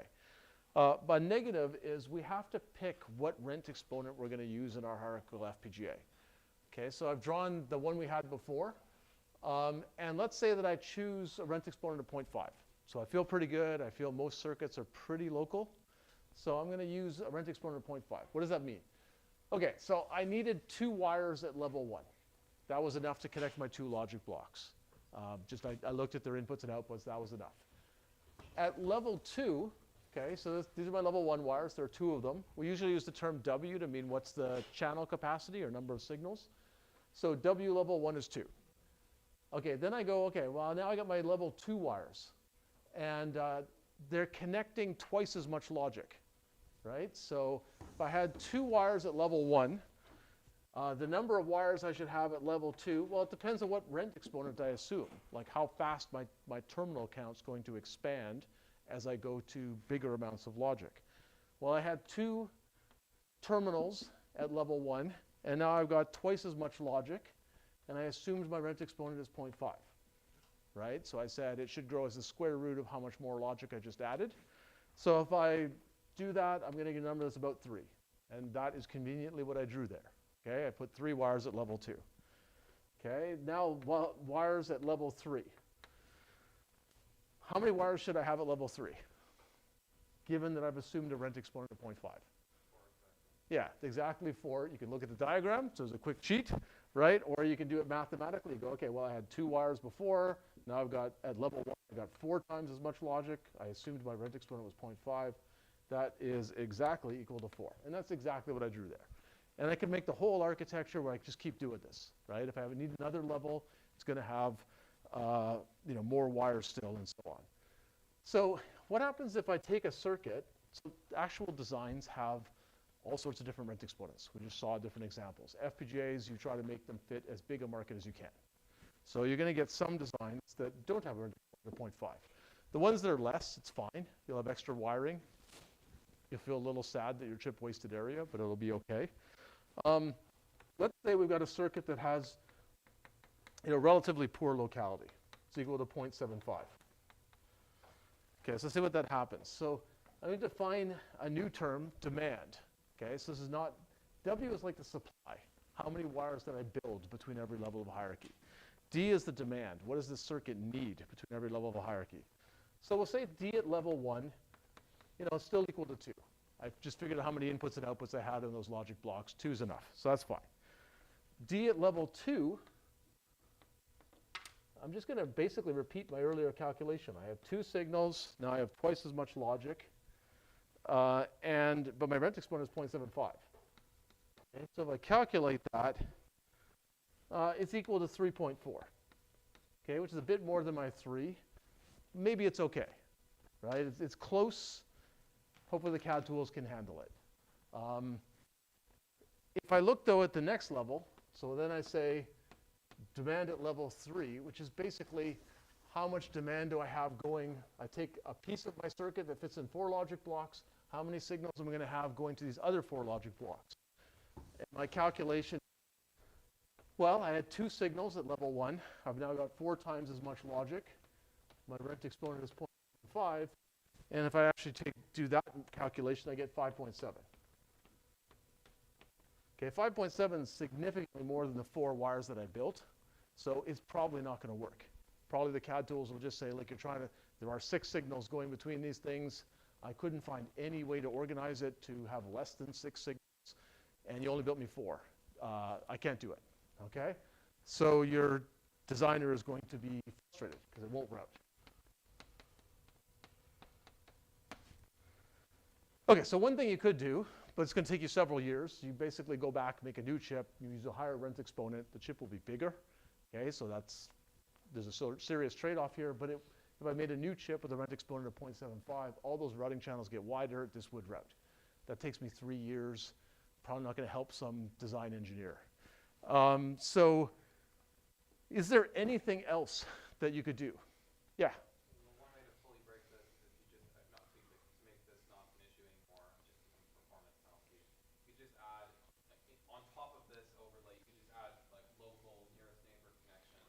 And if you did that, then even if you can't route through the four, you could just route through logic blocks, which would be slower, but it would ensure correctness. You could always just, route through the side. I think you're proposing just let's go change the architecture and make it less hierarchical. Is that a fair summary of what you're saying?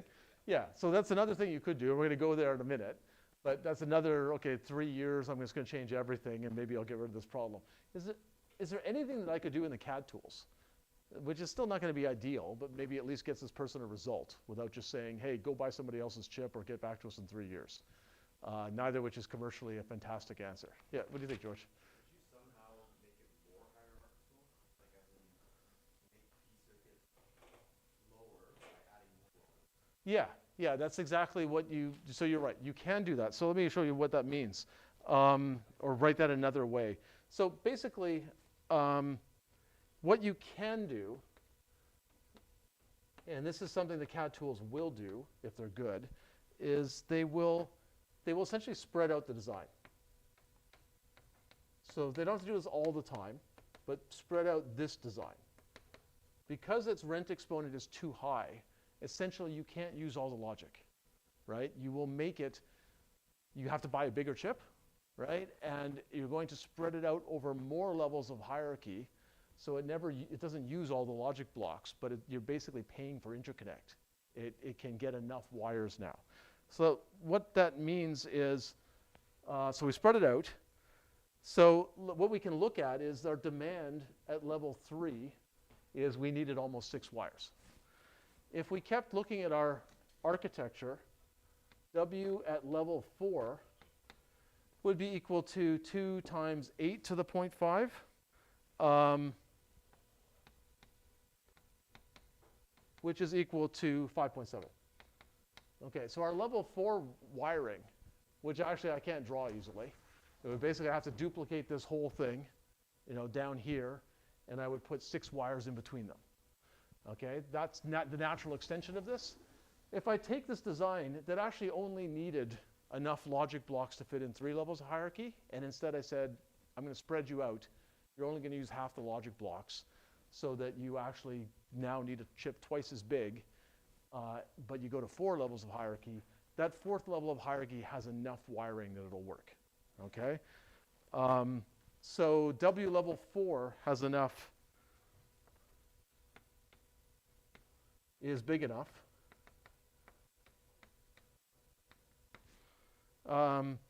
So it equals our demand with 4 level 1 units. Okay, but provides 8 of these level 1 blocks. Okay, so that's a complicated way of saying I need to buy a chip that's twice as big to get 1 more level of hierarchy, and then I only use half the logic blocks so that I basically get more wires for these connections that need to go at the top level of the design. It works, but it's expensive, right? You need to spread the design out a lot. Yeah? Also, can I ask why is 2 to the 0.5 and 4 to the 0.5 and 8 to the 0.5? Like, how do you determine? This is basically how much more logic I have. So basically, Rent's rule just says there's some number of terminals in the base case, right? So at level 1, I've worked out, that's this. I've worked out maybe there's 1 input and 1 output. I mean, it's maybe not the world's smartest logic block, but I like small numbers. So I need 2 signals. And then if I look at like level 2, where I repeat that structure twice, Rent's rule tells me, well, you've made, before you were looking at how many signals came out of a logic block and you needed 2. Now you're looking at how many signals come out of a group of 2 logic blocks. And I said the rent exponent is 0.5, so I need to multiply that by 2 to the 0.5. Then when I look at this whole structure, I'm looking at how many signals come out of 4 logic blocks. And that's going to give me this width. So it's basically going to be, my base constant of 2 times I now have 4 times as much logic, and my rent exponent that I'm using is 0.5. So I get this calculation. And I just keep repeating it. And I basically chose this when I made my architecture. I decided that's the rent exponent I want. And there's 2 pressures. If I use a bigger rent exponent, I have less trouble like this with some circuit with poor locality having to be spread way out. But I get more problems of I just need more wires, which makes my chips bigger. So you also don't want to just say, I just chose like a really big rent exponent and I just made the chip gigantic. Maybe we don't need that, right? Like that's also not a good point. So there's a challenging trade-off here. But you can see that if your rent exponent of your circuit is higher than your architecture, you have to spread out a lot. This circuit only has a rent exponent of 0.75. We designed the architecture for 0.5, but we actually have to spread out by 50%, like only use half your logic. So it's actually quite bad when you don't have enough routing in a hierarchical structure like this. You need to spread out a lot. Hopefully that makes sense to people. Okay, so that's a significant negative. The other negative, Isidore already commented on this. Well, he commented on a couple pieces of this. So let's talk about the first part. So, well,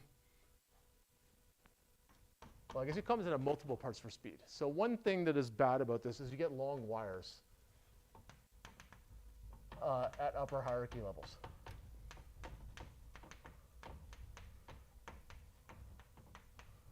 Okay, so these wires that are drawn here are probably pretty long. If you go back, well, at this point you've got to go back, maybe 15 or more years. Wire delay wasn't such a big deal, right? You worried mostly about logic delay, but now your capacitance and your resistance of wires tends to be, your capacitance dominates that of transistors, and your resistance usually is more as well if it's a long wire. That means the delay of that wire is a big deal, okay? And it can't really be fixed by just putting a big drive transistor on it. So you got these long wires at the upper hierarchy level, which means they have high resistance and high capacitance. And that means they're slow. You can put them on higher metal layers, which makes their resistance lower, but you're limited in how many signals you can put up there, because the way you get lower resistance is the metal's wider. So you're always challenged in any kind of modern chip design of how much, basically the metal stack in modern chips, you have thin wires in the lower metal layers, thick and wider wires in the upper metal layers. The resistance is much better for those wide wires. Their capacitance is actually still high, but it means you can go further on those upper metal layers, but you only have so much available there. So you start running out. That's one issue. They're still not that fast. Like if you have to go all the way across the chip, it's still a problem. So technology trends have kind of made these long wires bad. You also, to go a long way, a wire's resistance keeps going up as you make it longer, and its capacitance keeps going up. Its delay is proportional to R times C. So it means it's quadratic. So at a certain point, it doesn't make sense to keep going on this wire. It's better to go through a buffer and break it into 2 wires, because that grows linearly. So, so you need to rebuffer. These wires that go all the way across the chip will actually be faster if you split them in half. Okay, but that means that there's extra, both these things are bad for area and power. Okay, long wires, they go all the way across the chip, is also bad for power. Putting buffers in makes it a little bit worse. As we start putting these buffers in, it's the right thing to do for those really long wires, but it starts breaking our partitioner abstraction.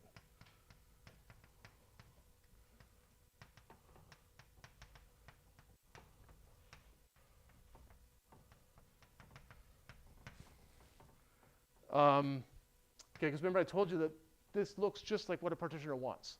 Minimize the number of signals crossing. When I start doing stuff like putting extra buffers in, breaking the wires up and so on, it doesn't look so much like a clean partitioning problem. Okay, so we no longer have, we don't have a constant delay or cost per cut line. A cut is, you chop the circuit in half, every signal that goes across is called, you cut that signal. Basically, as we make this problem more complicated with these buffers and so on, it just doesn't look as much like a partitioning problem, which was part of our motivation to do this in the first place. So, yeah, let's see. Okay, so that's one big negative that's all kind of about timing and the efficiency of these big wires.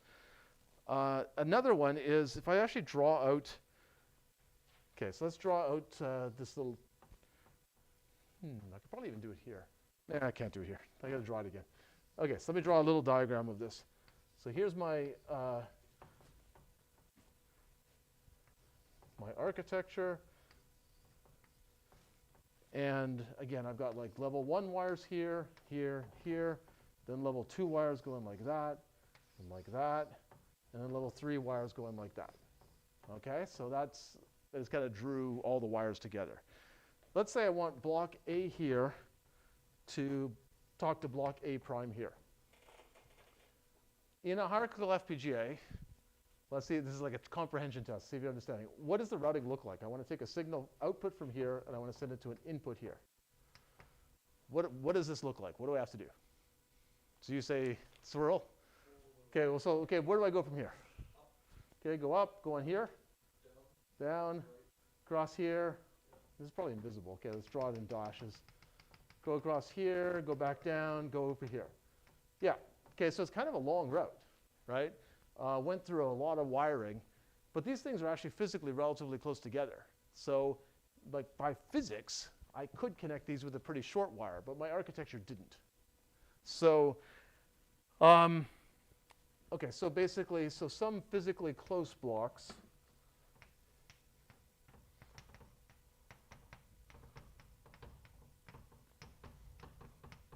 are still slow to connect.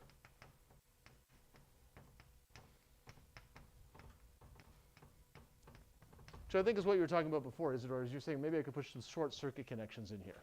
Like near neighbor sneaks would basically mitigate some of the worst effects of the hierarchical architecture. Yeah, so you could say, well, these are close together, maybe we'll put some extra wiring here. And you could do that, and the architecture does become less hierarchical. And most hierarchical FPGAs actually do some shortcuts like this. So they don't follow the hierarchy so rigidly, because you can get benefits by doing that. But yeah, it kind of shows if you follow this hierarchy rigidly, you are wasting some, you're leaving some speed and some area on the table.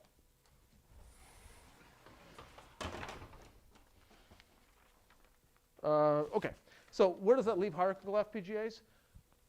Not dominant, but used still in like smaller ones. Like I said, that Flex Logic FPGA is hierarchical because it's embedded, not intended to go to really big devices.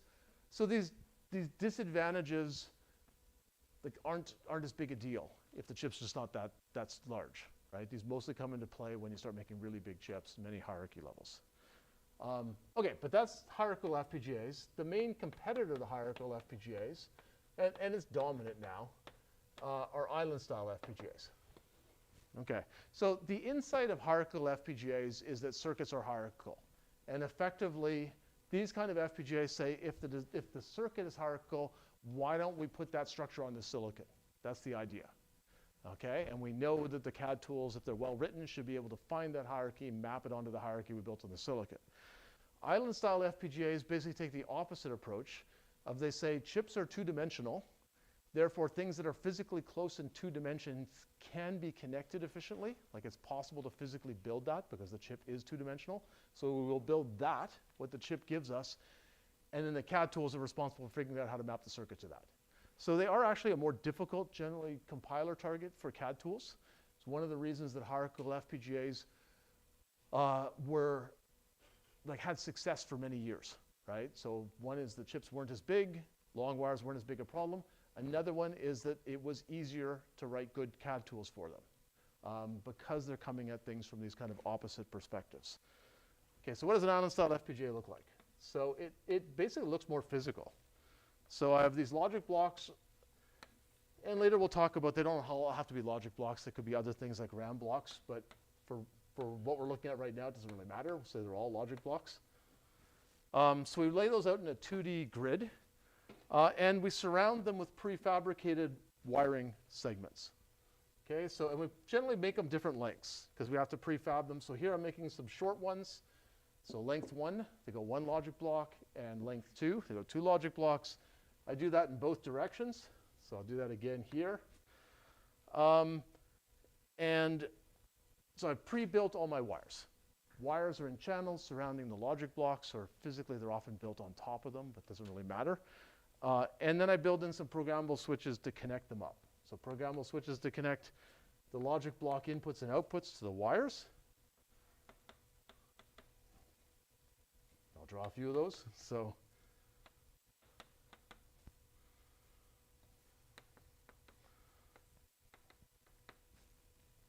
and then we need programmable switches to connect the wires to each other so we can get further. So I'll just draw dashed lines for those. Okay, so we draw these in some pattern.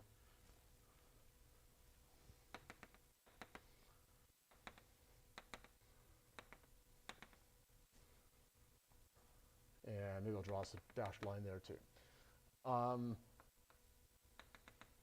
So the exact details of what I drew in terms of switch pattern don't really matter. But basically we have routing channels that surround our logic blocks.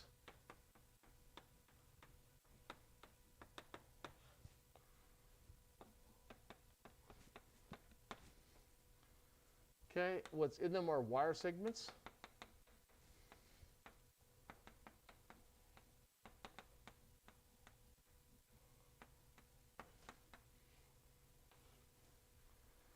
Okay, and usually they're multiple lengths.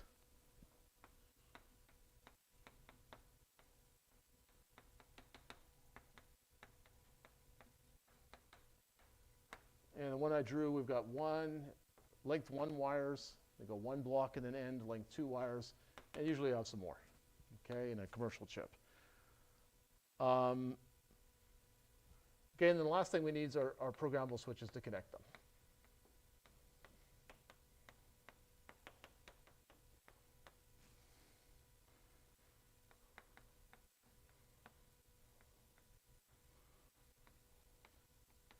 Okay, and we divide them usually into 2 types. The ones that connect wires to block IOs, and the switches that connect wires to wires.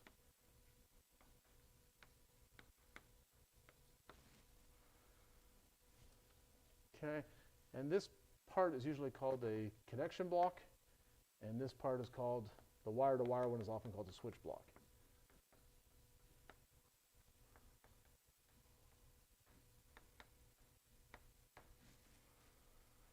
And then the last thing is, again, we call the number of wires here the channel width.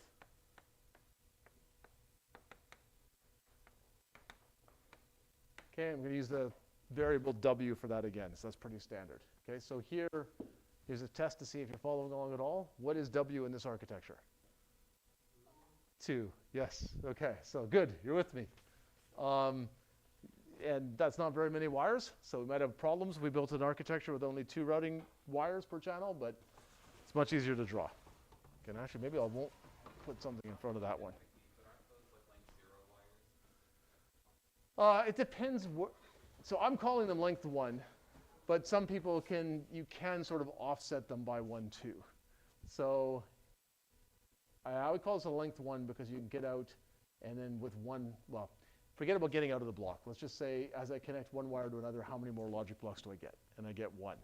I think you're saying, hey, if I come out on this logic block, I can't get to the one next to me without going through another wire.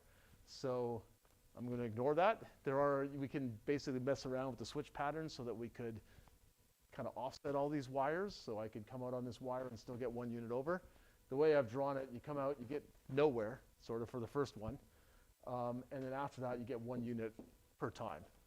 So I'm sticking with my drawing because otherwise we're going to be late. So, okay. So what are the positives and negatives of this?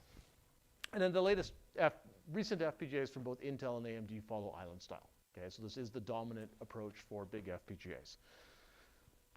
So I guess I talked already about, some of this is the opposite of the hierarchical. So one of the big advantages is if things are physically close, you can connect them with fast wiring.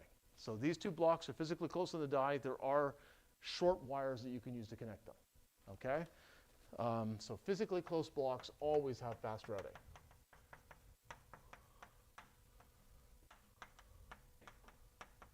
Whereas we saw with the strict hierarchical architecture, that wasn't always true. Sometimes you had blocks that are physically close where you still had to go through all sorts of hierarchical routing. So we get fast routing in that case. Now, a downside could be if we had all short wires, and the early island-style FPGAs did have all short wires, to go a long distance might get pretty slow because you have to go through so many programmable switches and each of them adds delay. That's mitigated by building like sort of a mix. You build some short, some long wires, so we can still go efficiently long distances. And these long wires would never be as long as those sort of cross-chip crossing wires in a hierarchical FPGA because those wires are just too slow. But they might go, say, 8 logic blocks. So only every 8th block you have to go through a programmable switch, and that's pretty good. Okay, so we usually use this mix. We also have these longer wire segments for longer distance routes. So basically the far blocks are still reasonable.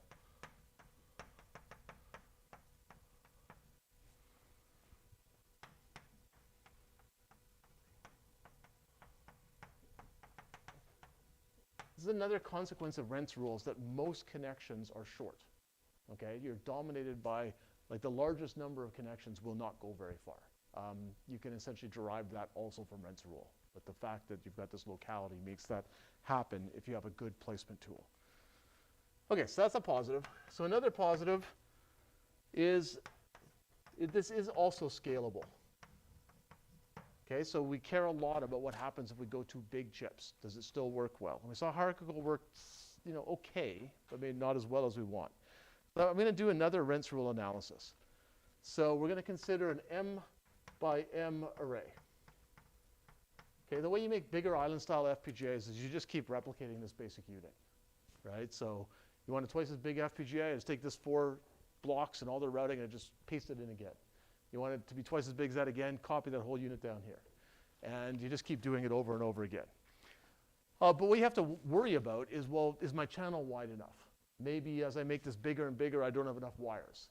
And at that point, I should make my channels wider, which is costly. It's like a relayout, but also means my chip might get, if these channels had to get really wide as I made a big chip, maybe my chip would be very inefficient. It would be almost all wiring and not much logic.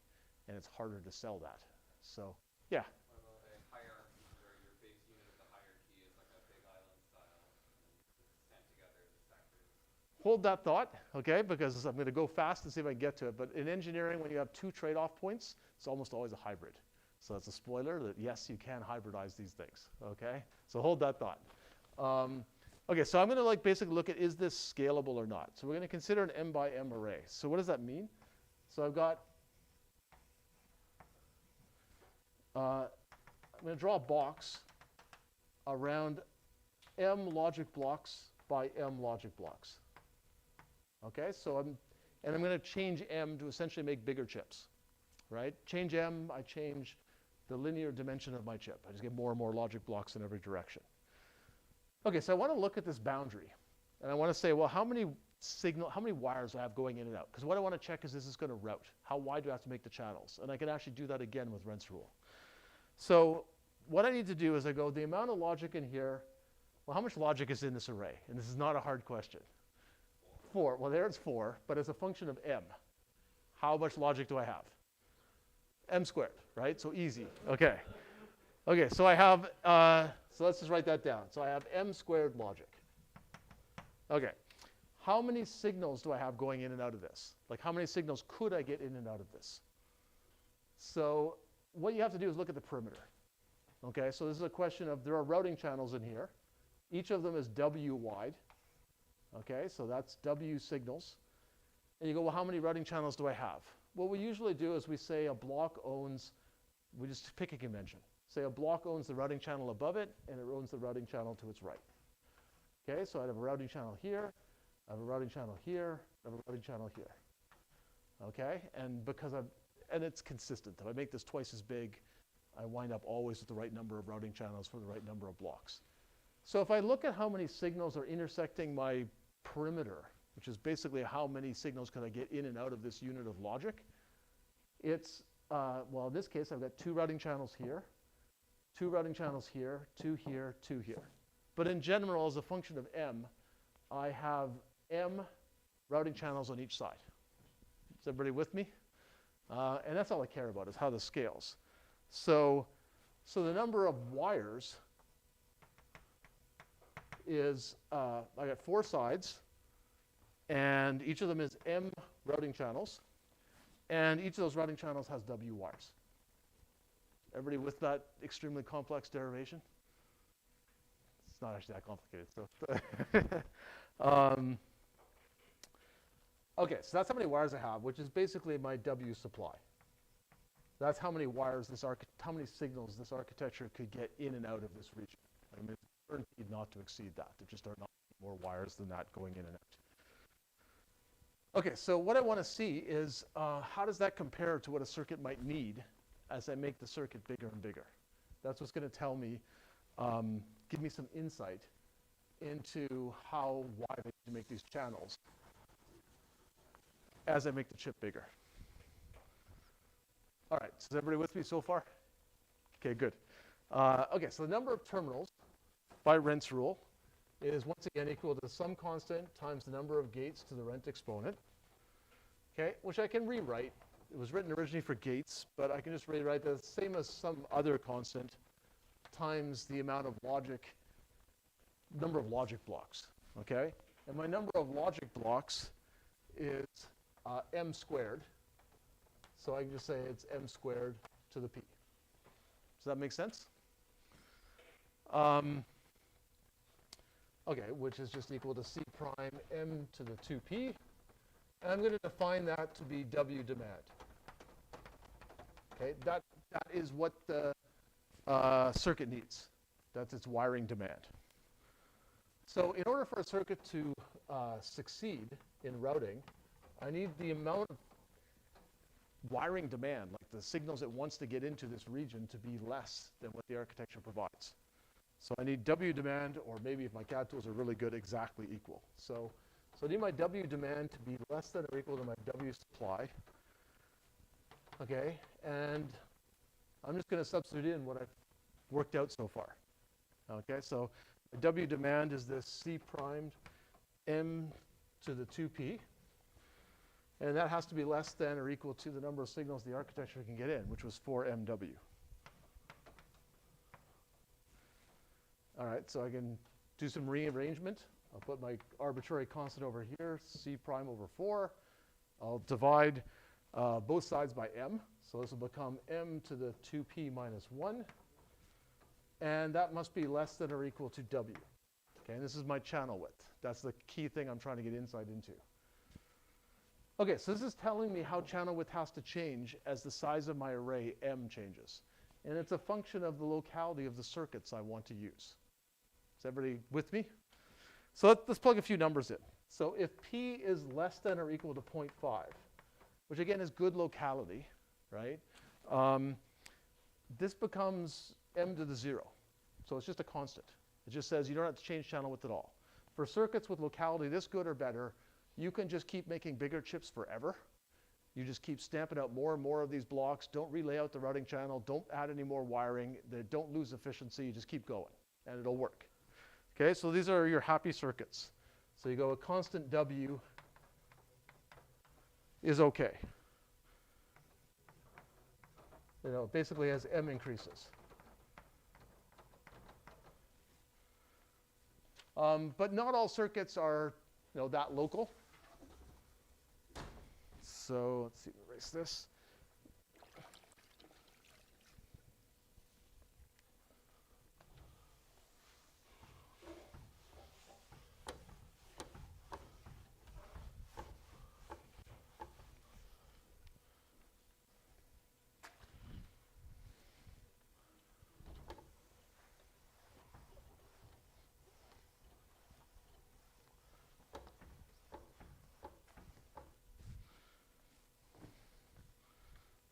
Okay, so so we get some harder circuits too. So let's take P equals 0.75.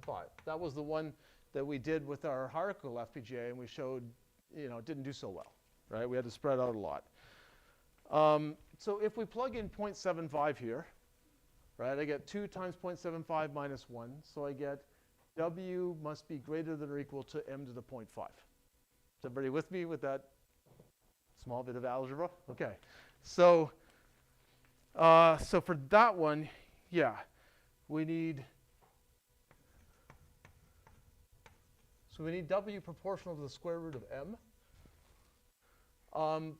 But remember, M is like the height or the width of our array. So our logic capacity is actually M squared. So if I actually rewrite this in terms of logic capacity or number of blocks, it's, whoops, I shouldn't do that. It's the number of blocks or our logic capacity to the 0.25. Does it make sense, right? Because the logic capacity is quadratic in the height or the width. So our channel width for these relatively poor locality circuits does have to increase as we make the array bigger and bigger, but not that fast. We can make a chip that is 16 times more logic capacity, and the fourth root of that would be 2. Okay, so you go to 16 times more logic capacity, you need to make your channel twice as wide. And that's for fairly tough circuits. Okay, for the easier circuits, you didn't have to make the channel wider at all. So this is actually pretty good news. It's a slowly growing function.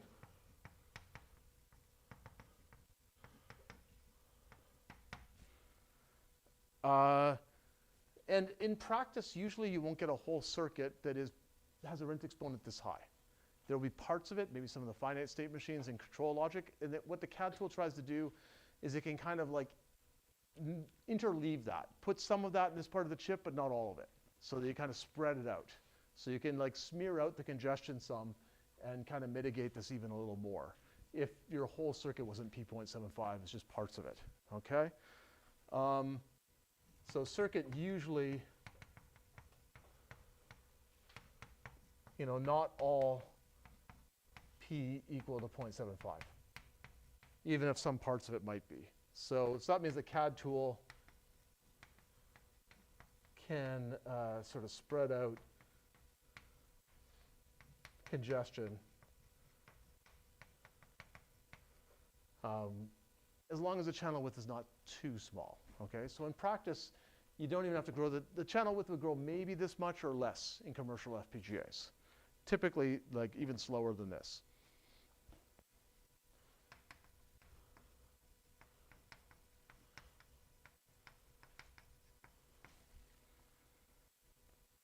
Okay, so basically this means W is nearly constant, but not quite constant,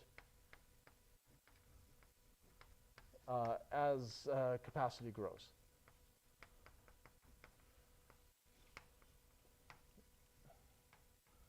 And what you'll find is an FPGA manufacturer, they usually make a whole bunch of FPGAs in a family, and they span like usually a factor of 5x or 10x, maybe 5 or 8x in capacity. So they'll make some small ones, some medium ones, some big ones. And they normally don't change the channel width. They just kind of choose the channel width for the middle of that range, and they say close enough, right? Because the smallest ones have a channel width that's a bit bigger than they need. The largest ones might get a little hard to route. But this function changed slowly enough that it nowadays is not worth it for them to make different channel widths for within one generation of FPGAs. Now, when they go to the next generation where the capacity of everything gets twice as big, they will change the channel width, okay? Because it is still a slowly growing function. This also requires good placement. So it's basically if you have good placement. So it does put more pressure on your CAD tools. And again, that's been part of like island-style FPGAs getting more successful as the CAD tool is getting ever more sophisticated. And it remains a challenge because the CAD problem keeps getting bigger. You make the chip twice as big, the CAD tool's got twice as much to do. So it's hard. If you have random placement, so if you had a random placement, it's not a good idea. In that case, your rent exponent is approximately 1. Okay, and you will just have routing failures all over the place. It will be chaotic. It will be really bad. Okay, so it puts somewhat more pressure on the CAD tools, but that's nowadays probably a pretty good trade-off. And let's see.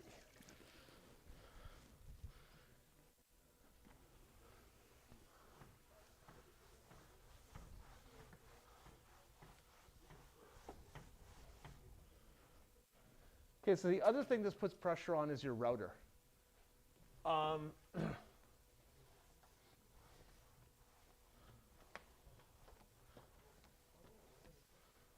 Okay, so placement is the phase of your CAD tool that chooses where all the logic blocks go. Routing chooses how to turn on the programmable switches to connect the wires that you need. And in these island-style FPGAs, there are a lot of possible routing paths. In hierarchical, you saw that it was kind of predetermined. You need to follow the hierarchy to get there. Here, you have all these like short wires, medium wires, long wires, lots of possible ways to connect them. So you also have many routing choices.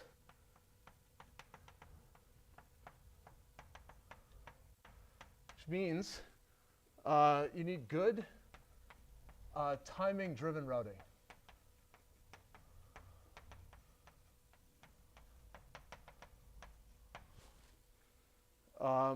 Because you have more diversity of routing choices than you have with hierarchical.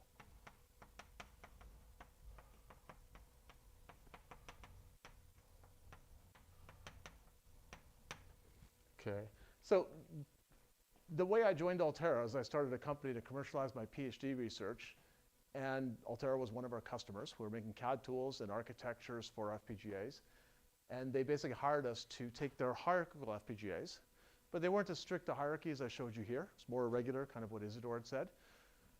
Their tools were based on partitioning, so exactly what I told you. And we intentionally did not use partitioning.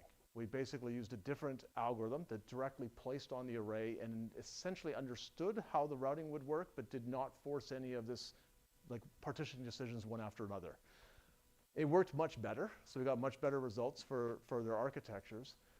And that was kind of a sign of like that the partitioning abstraction was starting to break down. That's how we got, fundamental reason of how we got better answers was not using a partitioner for an architecture that had been designed for a partitioner, right? Because we were leveraging the fact that the wires were long and there was a difference in delay to go 1 unit versus 2 units versus 3 units. All these kind of things we were taking into account. So that was a sign the CAD tools, yeah, the abstraction was breaking down.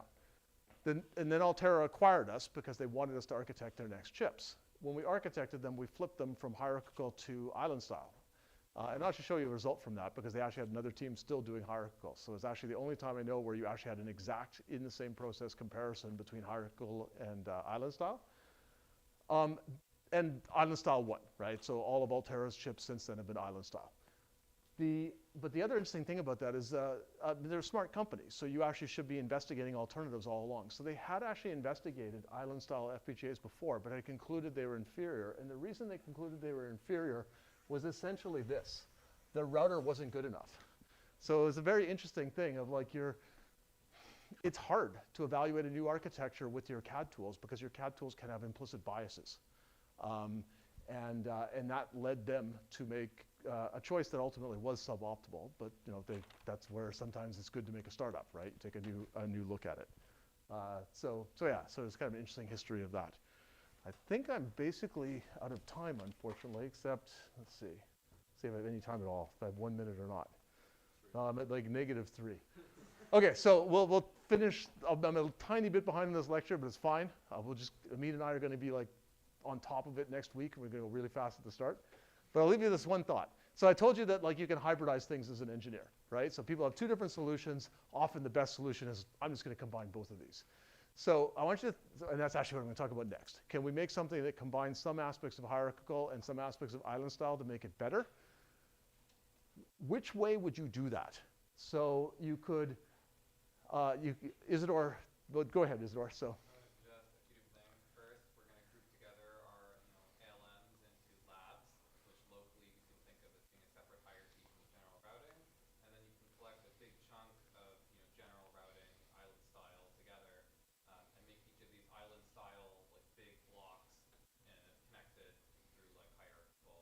Okay, so I'm going to give that as a challenge for people to think about. So when you group these together, should it be hierarchical for the small pieces and then combined with into a big island style FPGA? Or it could be the opposite, right? Where you say we have little island style FPGAs, which you suggested earlier, and then we put those in a hierarchical structure to make the big thing. Maybe we can do both of those. We'll do a double hybridization. So just think about it. Start of the next class, I'll ask you which of those, one of those works pretty well and is used a lot. Think about which of those you think makes the most sense. I'll give you one analogy, which came from a salesperson at Altera that I was visiting a customer with one time. Customer asked about combining 2 Altera products. Could we have a bit of this and a bit of that? It was Altera's structured ASIC, which is a form of ASIC with a lower non-recurring engineering charge and their FPGAs.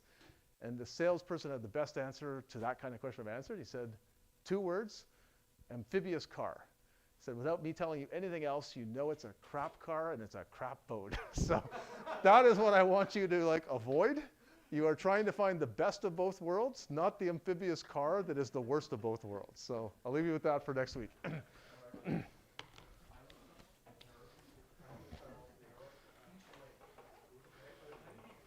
in terms of what actually, if you look at the lab, right, the lab is a separate hierarchy from the routing. Yeah, In that way.